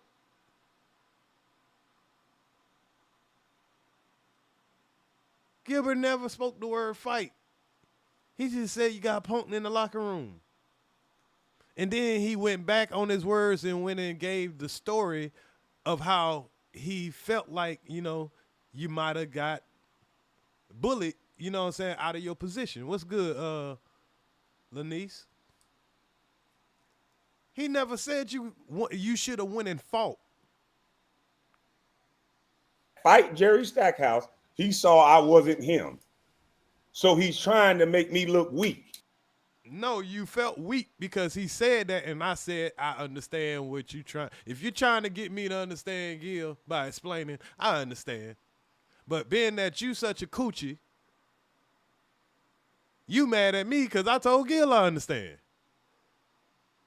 Make that shit make sense. And you said I agree. No, I wasn't agreeing with that. So that's what he was saying, bro. So No, that's I what wasn't was agreeing with that. But you got to realize he was talking and he hadn't said a lot of shit before he got to that last part.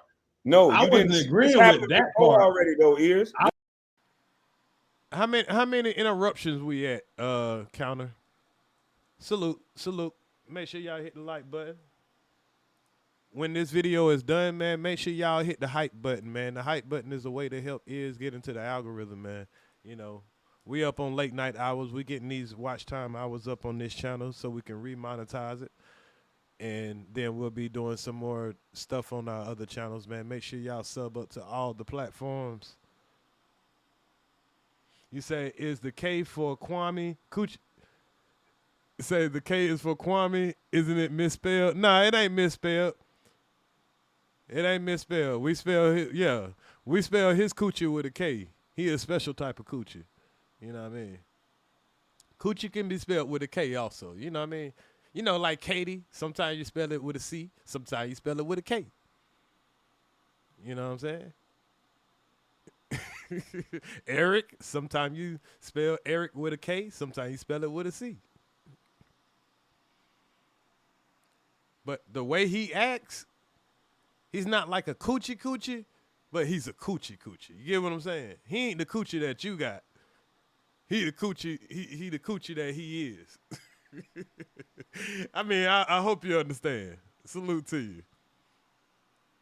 And I'm having to present this now because, you know, and I'm going to present it in the future because he has a bigger platform than mine and he spends all his time talking shit and trying to degrade my name, trying to degrade my character, lying on me and all this, all because we fell out because of Gilbert Arenas. He thought I was a part of his cult because we're from the same neighborhood. When we went to the same high school. Nah, nigga, I ain't a part of your cult. We cool. I support you. I was just coming through this sector just to network. I had already networked in Clubhouse. I was coming over here thinking that, hell, it's somebody from my neighborhood just went viral. Shit, you would think that that brother would reach out, help you out, and at first he did. But, you know, I violated the 48 laws of power and I outmastered the master. And a point where he was trying to look strong, I made him look weak. Not intentionally. You know what I'm saying? I was trying to help him look strong, but, you know, he just was weak at the knees. A nigga said something to him that triggered him.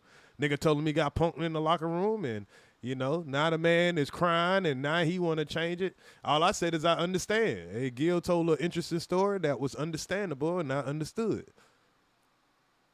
And this man just such a liar and a manipulator. He's telling us what we saw with our own two eyes, we didn't see with our own two eyes. I wasn't agreeing with that part. See, you're thinking that I'm agreeing with that part. No, I'm thinking that I was trying to stop you to explain to you that he done said this story already. And what his thought process was, I should have fought Jerry Stackhouse. And I'm under a no fight clause because it's a fact that I broke my knuckle. And once again, he made it about a fight. And the man didn't say shit about a fight. He just said you got punked in a locker room. And I broke my wrist. And David Stern don't fuck around. So whatever he saw, I'm explaining that this shit is fool's gold. So nigga, whatever you thought you saw, I wasn't playing in them white boys' locker room. So as I'm trying to explain that to you, you was over talking me. Cause what I'm talking to him about, and I'm thinking that I'm saying this to him, and I see where the mix up at. What I was agreeing with is when he said, "Okay." This boy made me think I was agreeing. God damn. Okay, my thought process was when Jerry House said that now I just do what I want. So I'm like, okay, I can agree with your thought But process. what you on think that. he meant That's by what that I'm thinking that. But what you think he meant by that? I don't give a fuck what he meant. I can understand what he said. I ain't thinking about that punting in the locker room shit. Nigga, that hurt your feelings, not mine. I'm talking about. I don't know that you're thinking about. I'm talking about. I don't know that his feelings are hurt. It really ain't registered in my mind that the nigga feelings is hurt right now. Believe it or not. It didn't register. I thought the nigga was stronger than that. The whole situation with you should fight you this man about it. You just said it in a nutshell, bro. What do you think he meant by that, is? About what? When he said once he saw Jerry Stackhouse talk to me in a way that he thought I was a bitch. Right. And I said, and I was about to say, okay, I can agree with your thought process on that. Now, why would you want Kwame to risk his goddamn rookie contract to fight with a veteran? You know what I'm saying? Over that. That's what the following I was coming up with. But you don't blank the fuck out. What did you agree with? What did you agree with? I told you what I agree with. I ain't agreed to shit, but he fucked me up. I'm thinking I agreed to something, but even if I agreed to something, nigga, that's my opinion. You can't tell me what the fuck I can agree to. That was the real issue. The nigga couldn't control me. The nigga couldn't tell me what I can agree to. So he felt like he was gonna take his fan base back and try to, ruin my YouTube career. Because I came over here trying to network with a nigga from real life.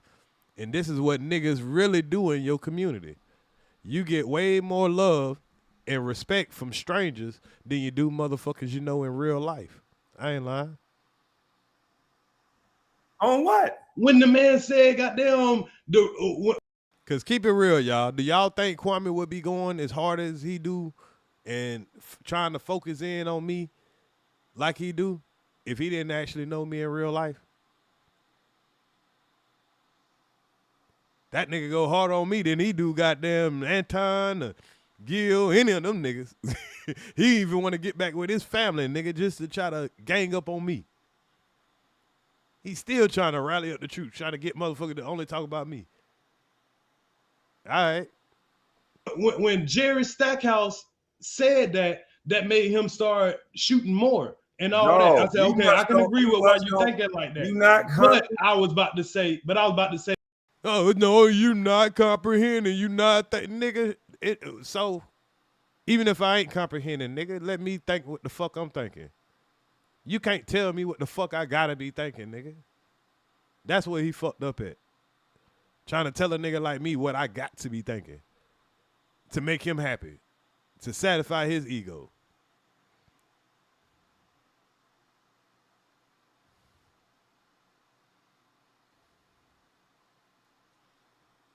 Why would you want him to fight this man over and fuck up his rookie contract about it? But you ain't let me get finished saying what the hell I was saying. But here's the fact that you agree with him on saying the fact that I should have fought a dude. I didn't agree with him to that. But listen, you're saying I'm agreeing with him to that. I was agreeing about just the fact that he's saying he should shoot more because of what, you know what I'm saying, what Jerry said. Here's the reason why that's what I'm thinking over here. But you not listening, bro. You just talking from your own perspective, bro. What? What kind of dumbass shit is that? The man just told me, EARZ, you're not listening. You only talking from your perspective. That's the only perspective I can see from. That's what I understand means.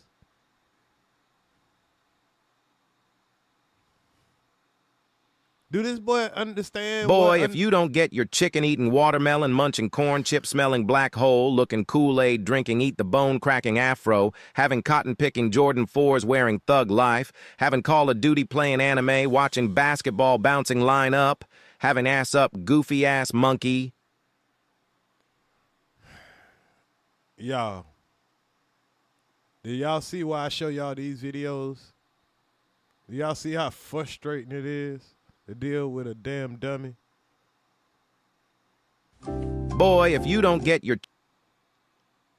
The reason why he thought he should shoot more is because Kwame didn't fight Jerry Stackhouse for the ball, bruh. But that's what I was about to say. That's what I was about to say before you started me. I was about to say, I'm about to say, why would you expect him to fight Jerry? I was about to say, you won't let me finish. That's why it don't make no sense. If you let me finish, I was about to say, well, why would he fight this man and jeopardize his career, goddamn, over some dumb shit like that? But goddamn, like I'm saying, I agree, but I agree, but how can you say I agree? But and say, okay, to that part. How can you say? Is he interrupting me right now, or am I interrupting him? I know I was talking, but you know, when he starts talking, I think in his mind that means I automatically supposed to stop talking. I agree. Tell him what the fuck I agree to. God damn. Yeah. How can you say I agree, but why would you get mad at him for not fighting him? How can you say two things? That's like double talk. I didn't say I agree, first of all. I didn't say I agree. I said I understand if you're trying to get me to understand, but you see how he just changed that around? I gotta believe that he the only solution is to it to fight the man. I agree to the reason of him wanting to shoot more because that's what he was saying. So then you agreeing with him? You agreeing with him about shooting more? He's only shooting more because he think I'm a bitch because I didn't fight Jerry Stackhouse. That ain't my understanding. That's your feelings. You felt like you was a bitch because you didn't fight Jerry Stackhouse. You probably look back on the situation and feel like a bitch. Let's just call it what it is. You regret that moment. And you know it's a true story. You know how you know it's a true story? Because Jerry Stackhouse said it was true. Here, let me show y'all. You ain't got to believe ears. Let me show y'all. Jerry Stackhouse saying it his damn self. Use a coochie. He didn't say you a coochie, but if he woulda, you know, you wouldn't have did shit. You wouldn't have came on the internet talking that shit. I can bet you that.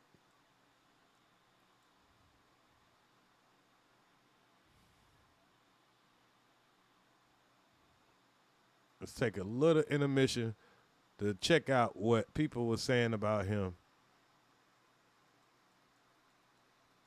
That we found out later, and this is why he was mad. This is why he's still mad.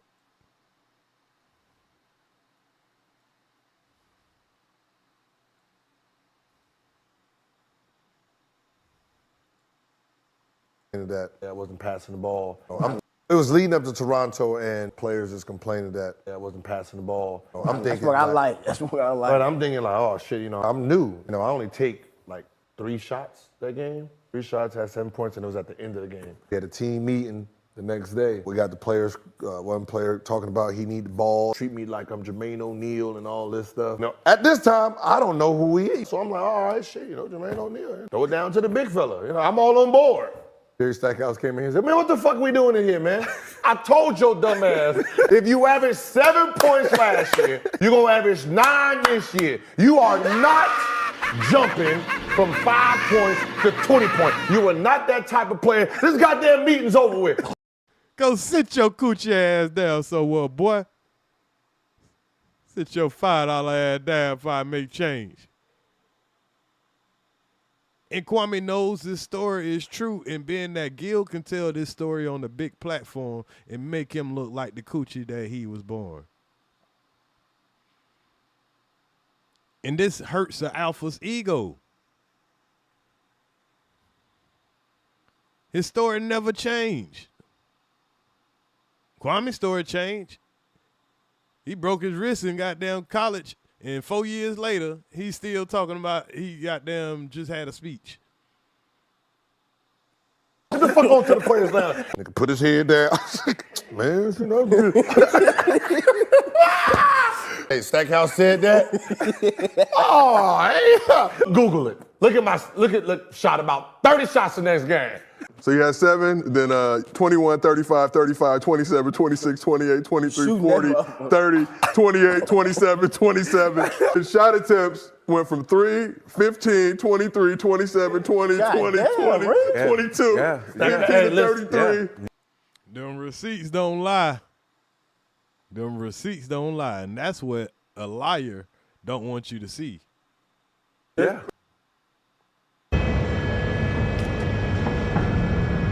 Yeah, that's definitely what a liar don't want you to see.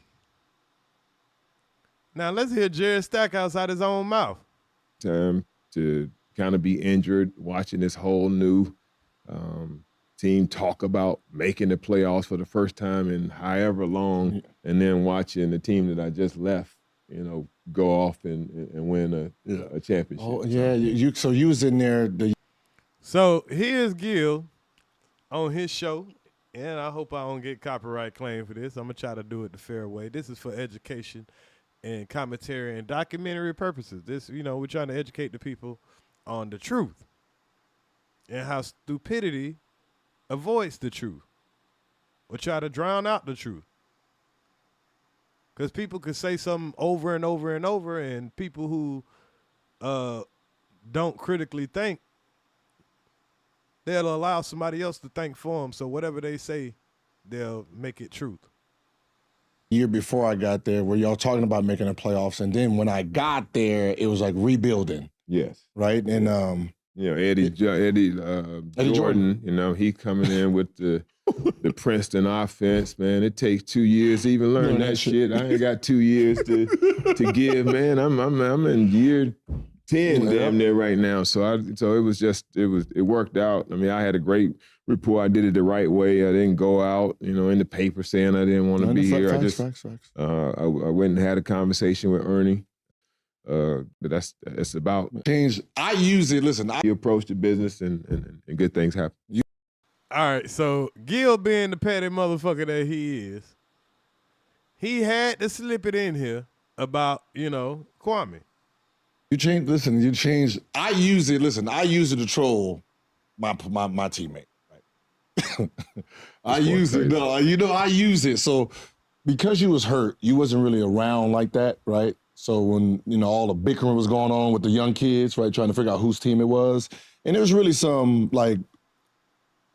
Cause we knew who team it would have been if I'd have been. No. Because everybody was like, yo, it's Jerry's team, shit, but Jerry ain't here, so, you know, because Jerry in the locker room like that, we were feeling like, nah, it's my thing. So it was like some real uncleaned air, right? And that, I love when I get to use it online with them. And when we had that locker room meeting about whose ball it was, and you came in and shut all that shit down. Like, I don't know if you noticed, though, my whole shit changed. You know, we sitting there like, oh, the big man want the ball, I hate passing all of these goddamn bigs, man. And you came in there, it's like, hey, man, listen, I told you ain't getting the ball. If you averaged 7 last year, you're going to average 9 this year. You ain't going to jump from 7 to 20. That's not what you're going to do, right? And I'm just looking. What you going to do? Oh, he ain't going to do nothing? Oh, shit. Never. And from there, like. You trying me like I'm some punk. Oh, man. You don't hear Kwame mad at Jared Stackhouse for agreeing. Did Jared Stackhouse understand? Hey,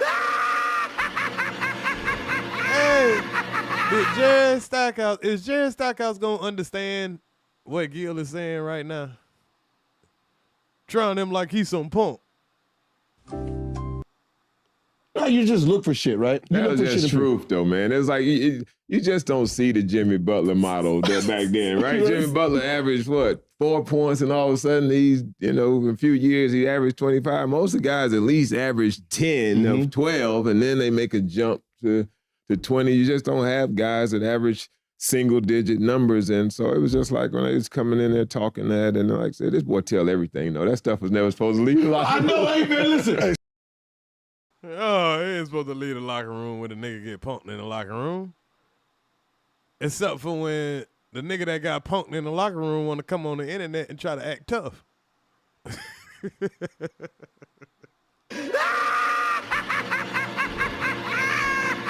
boy, if you wasn't all on the internet talking all this tough shit, nobody wouldn't care if you got punked in the locker room. You the one that it's in the back of your head that you got punked in the locker room, and you never recover. You're traumatized, boy. I didn't want to. Listen, I didn't want to, but he kept poking. And I was like, man, hold on, you got punked in the locker room, man. God damn, man. But no, for real, it really changed the mindset because if you're the alpha of the team. Who got punked in the locker room? Right? We go how you go. Right? So when you say, nah, you don't do that. Oh, he spoke. Oh, shit. Hey, I'm putting my shoes on. Do what you do, man. Yeah, I'm putting my shoes different now. I saw somebody sent me that, man. It was like, is this true? I was like, oh man, this damn Gil at it again, man. But then he blanked out. I looked at the stats. I mean, you really did blank out. I know, that's what I'm saying. You did. Oh hell nah, Jerry. I know goddamn well you ain't just agree. Man, this man made me look like I was something I bet you ain't called Jerry Stackhouse. Crying like you is the ears. Do y'all think this nigga called Jerry Stackhouse and tell Jerry Stackhouse, we don't agree with no shit. We don't be agreeing with that shit over here. We don't agree with no nigga telling no motherfucking lie. Well, why Jerry Stackhouse can agree? Did it really happen? He didn't say, nah, man, I ain't punked that nigga, man. He just said it wasn't supposed to leave the locker room. Hey, give me my money, man. That's what I said. Like, come on, man. Like, we all looking for inches and stuff. So, like that was the change of it because it's like you personally, you have it.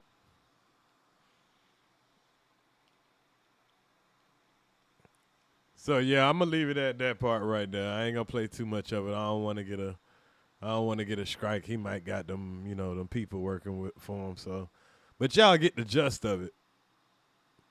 And then you had the famous Oak story, too. I don't remember the story that you're talking about. You don't remember the story. So can you jog my memory on this story? I need to jog your memory. Because at first you said that MJ was over there at the bar and then I ordered 5 shots. Because what I remember is the club was set. Now you remember. See, I didn't say nothing about how the club looked, but this I'm about to tell you details on how the club looks though.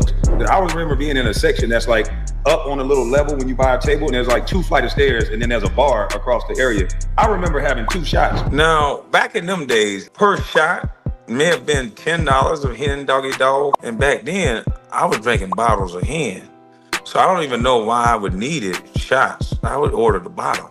Now, what I remember is I saw you and MJ at the bar. You know how me, you and MJ is. Y'all was talking this shit to me.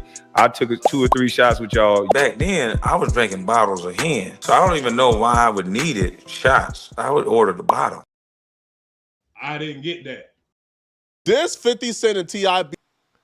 Boy, that boy there lie with a straight face, and as long as he tell his audience something, they're not gonna second guess him.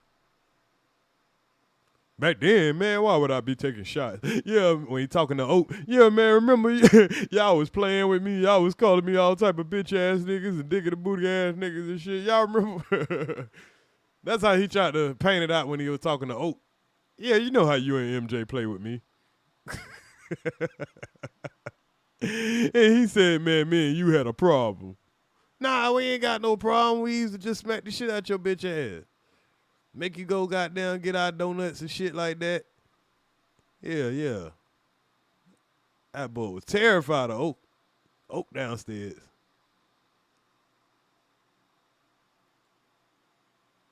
That boy there is terrified of Oak.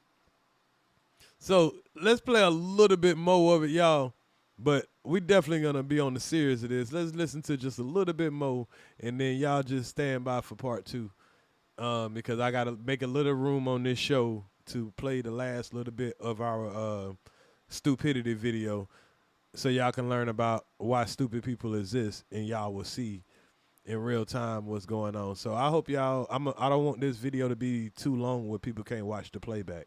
So I don't want to make it no 12-hour, 10-hour long, not even 5 hours. I was trying to keep it at 3.5. What we got?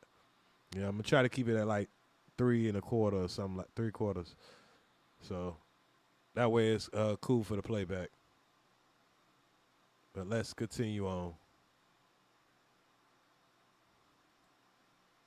Well, then you're not getting the point. You not getting the fucking point, EARZ.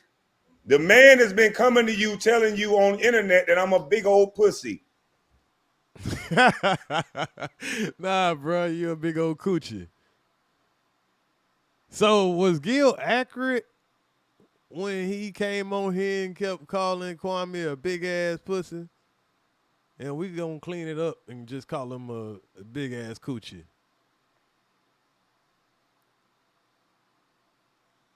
That I only fight when I get drunk. What?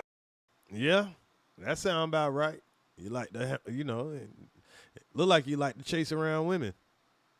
Part of this shit are you missing, bro? Okay, and who the fuck is goddamn champion against that shit? It ain't about no championing against nothing, bro. You must be drunk. The man is trying to tell a story of me being a bitch, and once he saw me not stand up to Jerry Stackhouse, he started shooting more. So either you agreeing with that part or you not, because you said you agree with that, and that's why he's shooting more. So what the fuck are you talking about? And I'm pointing out the reason why I can't fight nobody, because it's documented. I broke my motherfucking wrist and my fucking hand. Okay, and if nobody up here don't have no idea about that shit, who the fuck you think gonna understand about that? Bruh, man? Everybody in the chat is saying they understand this shit. Bruh, these motherfuckers laughing at you right now, bruh. He's laughing at you, snapping on me about a misunderstanding, I'm not snapping bro. about nothing. I'm trying to get you to understand that you overtalk people to the point where you keep wanting to talk about your point, that you can't get what somebody else is trying to say. The man is making this about me being a bitch. I was saying maybe I was talking about something else, and you're thinking I'm saying I agree with him. I'll tell you what. Maybe you two invested in arguing with me. Ask the other men on the channel what they felt in the conversation, what Gilbert was trying to say. Given his track record, ask these other men, because I think you two in the arguing with me. Ask these other men what they heard. And this was the audition for everybody to, he wanted to see where everybody's temperature was. I wish one of y'all niggas would agree with this nigga. Hey, let me show y'all who all on the panel, man. Let me show you who all on the panel. He wish one of these niggas would agree with me.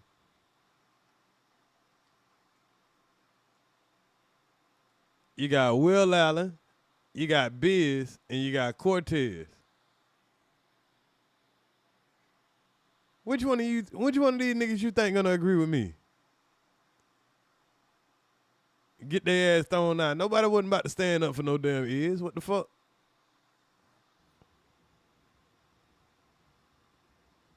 And what this got to do with them? Will, what you heard, bro? What's happening, man?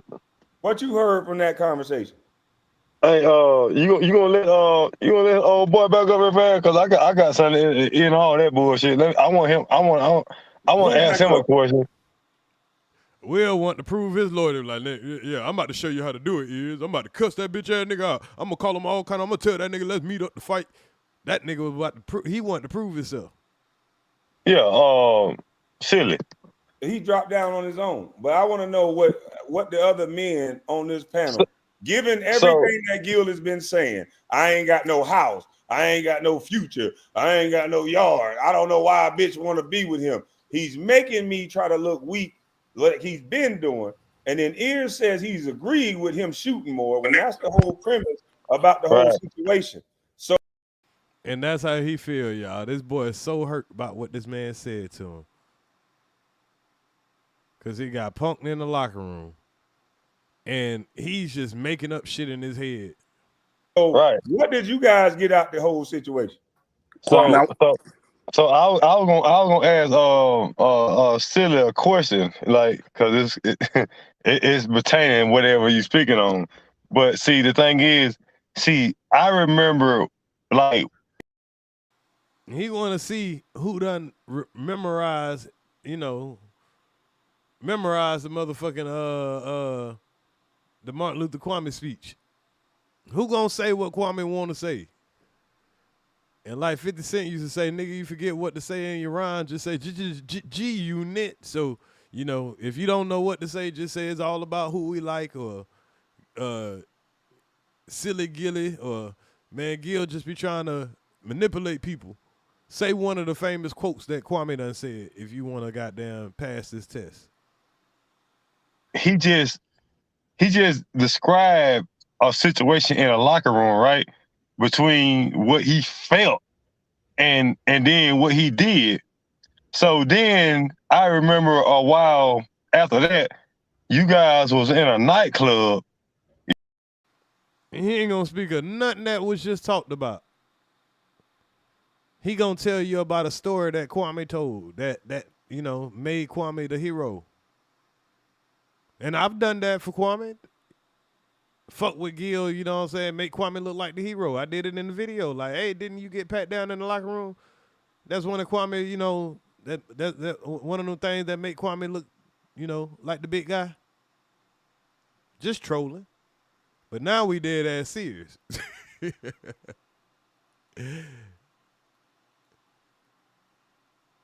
But Will's struggling because boy, Will don't want to be in the same seat I'm in right now. So Will let me think of something that's gonna make Kwame happy. And you was the guy that he leaned on, for like protection, and just he pretty much he knew what he had if you was around. You feel me? So I was gonna ask him, what in the hell happened from that locker room conversation that he just said I'm gonna go shoot 50,000 points. I'm gonna go to the nightclub and get saved by the same guy he talking about. So what in the hell is wrong now? I want to know what the men on the panel heard. Now everybody know that's stupid as fuck what this nigga just said. But Kwame, he ain't got no. That's what he needs you at right now. He be like, "Oh nigga, you stupid as fuck." Okay, so you know the play stupid. He want to see who else want to goddamn be too damn smart. Oh my bad. He want to know who else up here goddamn too damn smart.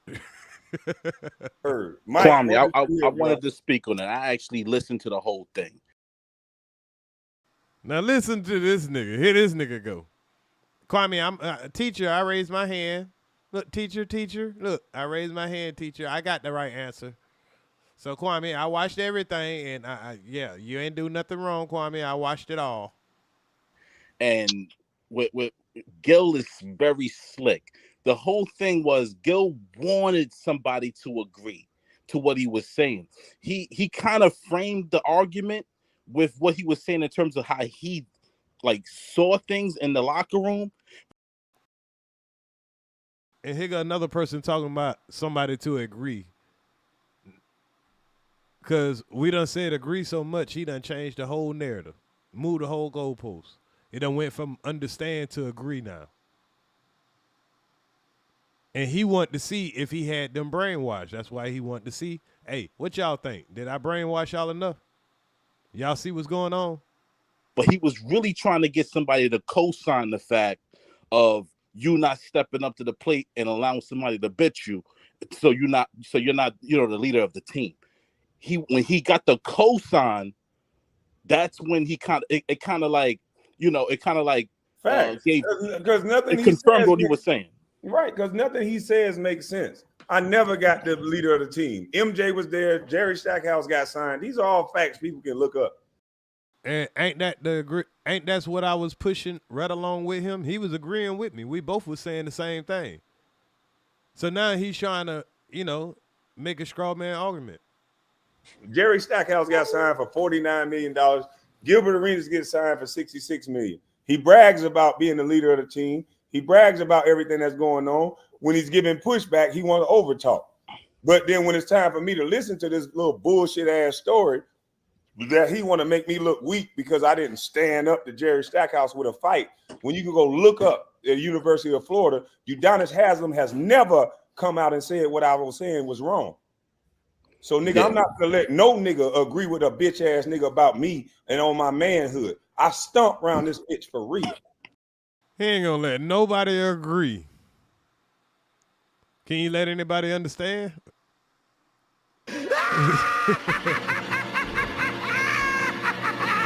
He ain't gonna let nobody agree, y'all. All right, y'all. We gonna have to goddamn. We gonna make a series out of this because ain't no way in the world we'll get through everything. But we got a lot to go. I'm talking about a lot, y'all. We got the part where Damn D came up was invite me to his penis. That was on this live. We got, Biz one-on-one crying his eyes out. We got 4, 5, 6 more hours of Kwame crying about I agree. And then we got the part where I bust his bubble and show him that I didn't agree. I said I understand. And then he gonna kick me off the panel. And then I'm gonna go on my own panel. And Tommy comes up and roast the shit out of him and Angela Stanton. And then he really gets mad. So, and then we gonna go down the timeline, y'all. We gonna make this nigga so mad, he gonna go over there and he gonna talk about me and talk about me and talk about me. And we just gonna keep on going on with our series. We ain't about to focus on none of his little minions, none of these crater face motherfuckers, none of these, I don't give a damn. We just gonna focus on the series. That way we got everything in order. Y'all can see the shit for y'allself because these niggas keep lying. We gonna be chopping up these motherfucking clips and showing you so everybody can go when a person say something, we gonna have it on video. I hope this nigga keep lying. Cause when these videos start dropping and they getting straight to the meat and potatoes, where people that done forgot about what happened or wasn't there when it happened, and all they did is get my version versus his version versus Damn D version. Because, these simple-minded people, they like a drop quicker than they like to have to listen and sit down and see for themselves. They let other people tell them what happened.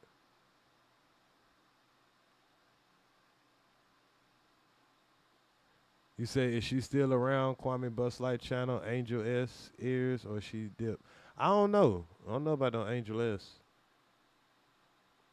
But before y'all get out of here, man, let me show y'all what y'all just witnessed and what you're going to witness on the next episode of Why Stupid People Exist. And, the psychology of the stupid person. I guess that's what we need to call it. So let me play some of this so people can hear what's really going on. And we're going to rock out.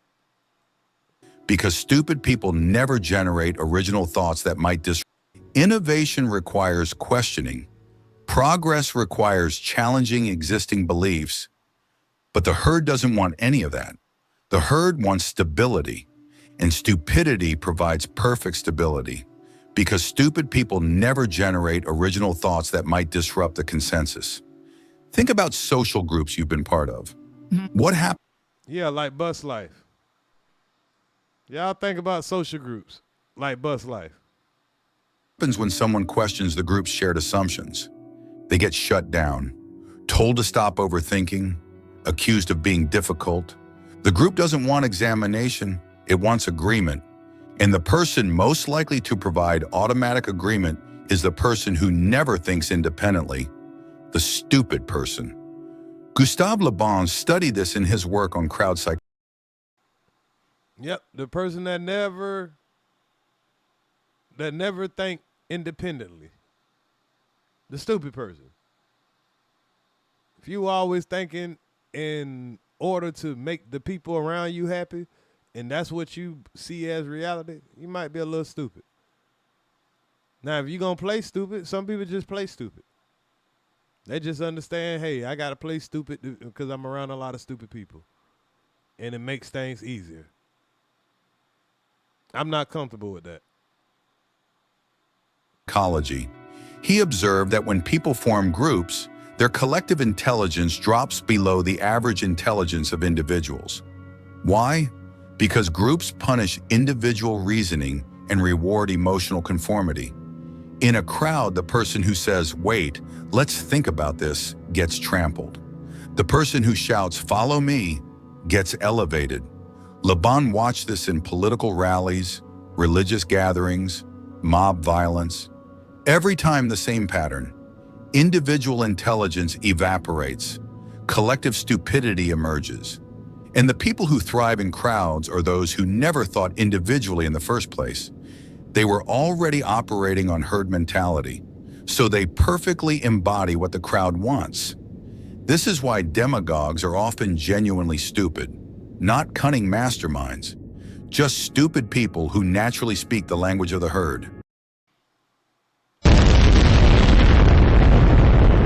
And this is why niggas like Kwame is successful at what he does. He got a bunch of stupid people following him, but that boy is, you know, he's like a charismatic dummy. And the herd loves them for it. This is the third reason. Groups require conformity. Stupidity is the genuinely stupid, not cunning masterminds. In a crowd, the person who says, "Wait, let's think about this," gets trampled. The person who shouts, "Follow me," gets elevated. Laban watched this in political rallies, religious gatherings, mob violence. Every time the same pattern. Individual intelligence evaporates. Collective stupidity emerges. And the people who thrive in crowds are those who never thought individually in the first place. They were already operating on herd mentality, so they perfectly embody what the crowd wants.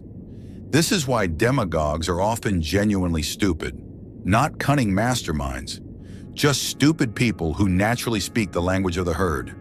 And the herd loves them for it. This is the third reason. Groups require conformity. Stupidity produces conformity naturally. So social evolution selects for stupid people who make groups more stable. Here's the fourth reason. Intelligent people experience doubt. They second-guess themselves. They recognize their limitations. This creates hesitation, slows decision-making, produces anxiety. Stupid people experience none of this. They're absolutely certain. Yeah, they just crashed the fuck out. We done seen that before, right?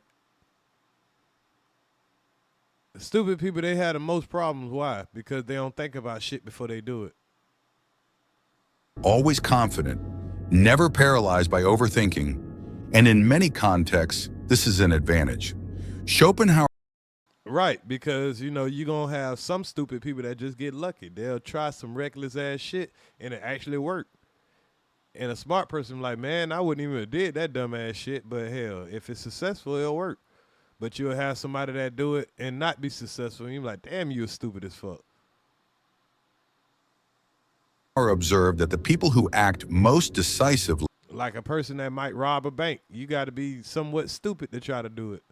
But if it works, you're like, damn, you was kind of smart. You was so stupid, you was smart. are often those who understand least. Because understanding reveals complexity, and complexity creates doubt. But stupidity sees no complexity, so it produces no doubt. This creates what Socrates called the confidence illusion. He noticed that the people most confident in their knowledge were often those who knew the least. The craftsman who'd mastered one skill thought he understood everything. The politician who'd won one election thought he understood all of governance. The priest who'd memorized rituals thought he understood the divine. Their narrow competence in one domain created the illusion of broad understanding. And because they were confident, people followed them. Socrates, meanwhile, claimed to know nothing, and this made him seem weak, confused, indecisive. But Socrates was right, and the confident fools were wrong.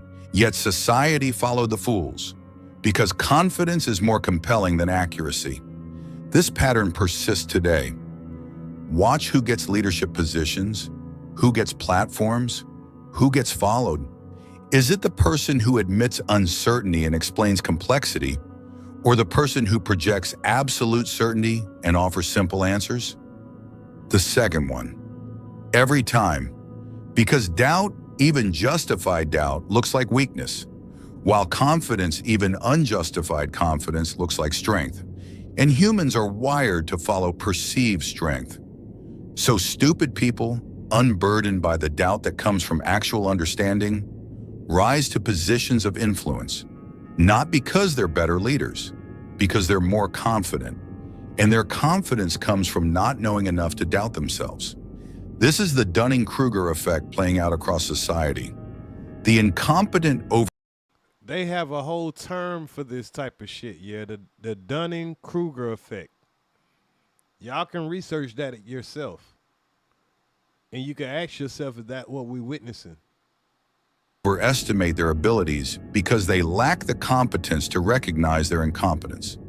And that overestimation produces the confidence that gets them selected for leadership roles. Meanwhile, the competent underestimate themselves because they recognize all the factors they don't control. And that humility gets mistaken for weakness. So the stupid rise while the intelligent hesitate. This is the fourth reason. Stupidity produces confidence by eliminating self-doubt. Society rewards confidence. So stupid people get systematically elevated. Here's the fifth reason stupid people exist. Every power structure needs subjects it can control, and stupid people are the easiest to manipulate. Schopenhauer observed that intelligent people resist manipulation because they see through it. They recognize propaganda. They notice logical fallacies. They question emotional appeals. Stupid people do none of this. They accept what they're told, believe what they see, react emotionally without analysis. This makes them perfect subjects for manipulation. AKA Biz. React without even looking at a damn video.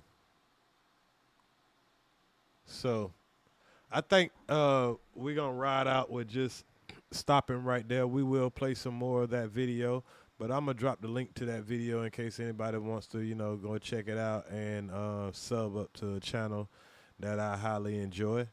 I watch a lot of different channels, but, you know, I'll share them with y'all as we go. I like to implement some of this stuff into our lives. That way y'all can understand how I'm breaking these fools down of what we're dealing with. And I ain't saying all of them stupid, but I'm just saying the main person that I'm dealing with is very stupid. And he come off very confident. And not as many people going to come over here and listen because, hey, people don't want to listen to both sides once they say, oh, I don't like him because this other person don't like him. And he told me this about him, so that's what I'm going to believe about him. You know. And even when they find out that this guy is full of shit, they'll still have a problem with me like I actually did something to him. Because in the back of their head, they done built this image of me from what he done told them. But anyway, y'all have a good night, rest of y'all night. I'll catch y'all in the morning or in the evening. If I could get all my little stuff out the way early, I'm going to get it out the way. I'll probably try to go live maybe about 2 o'clock. I'm going to try to give everybody enough time to watch the replay on this. Like I said, I was trying to keep it at about 3.5 hours so people can watch the replay. I don't want to make it too long. I don't want to make all these series too long where people can't watch them back. So I want everybody to digest what you saw in this video, and I'll see y'all on part 2. Y'all have a good night. Ears to the Streets is out y'all area.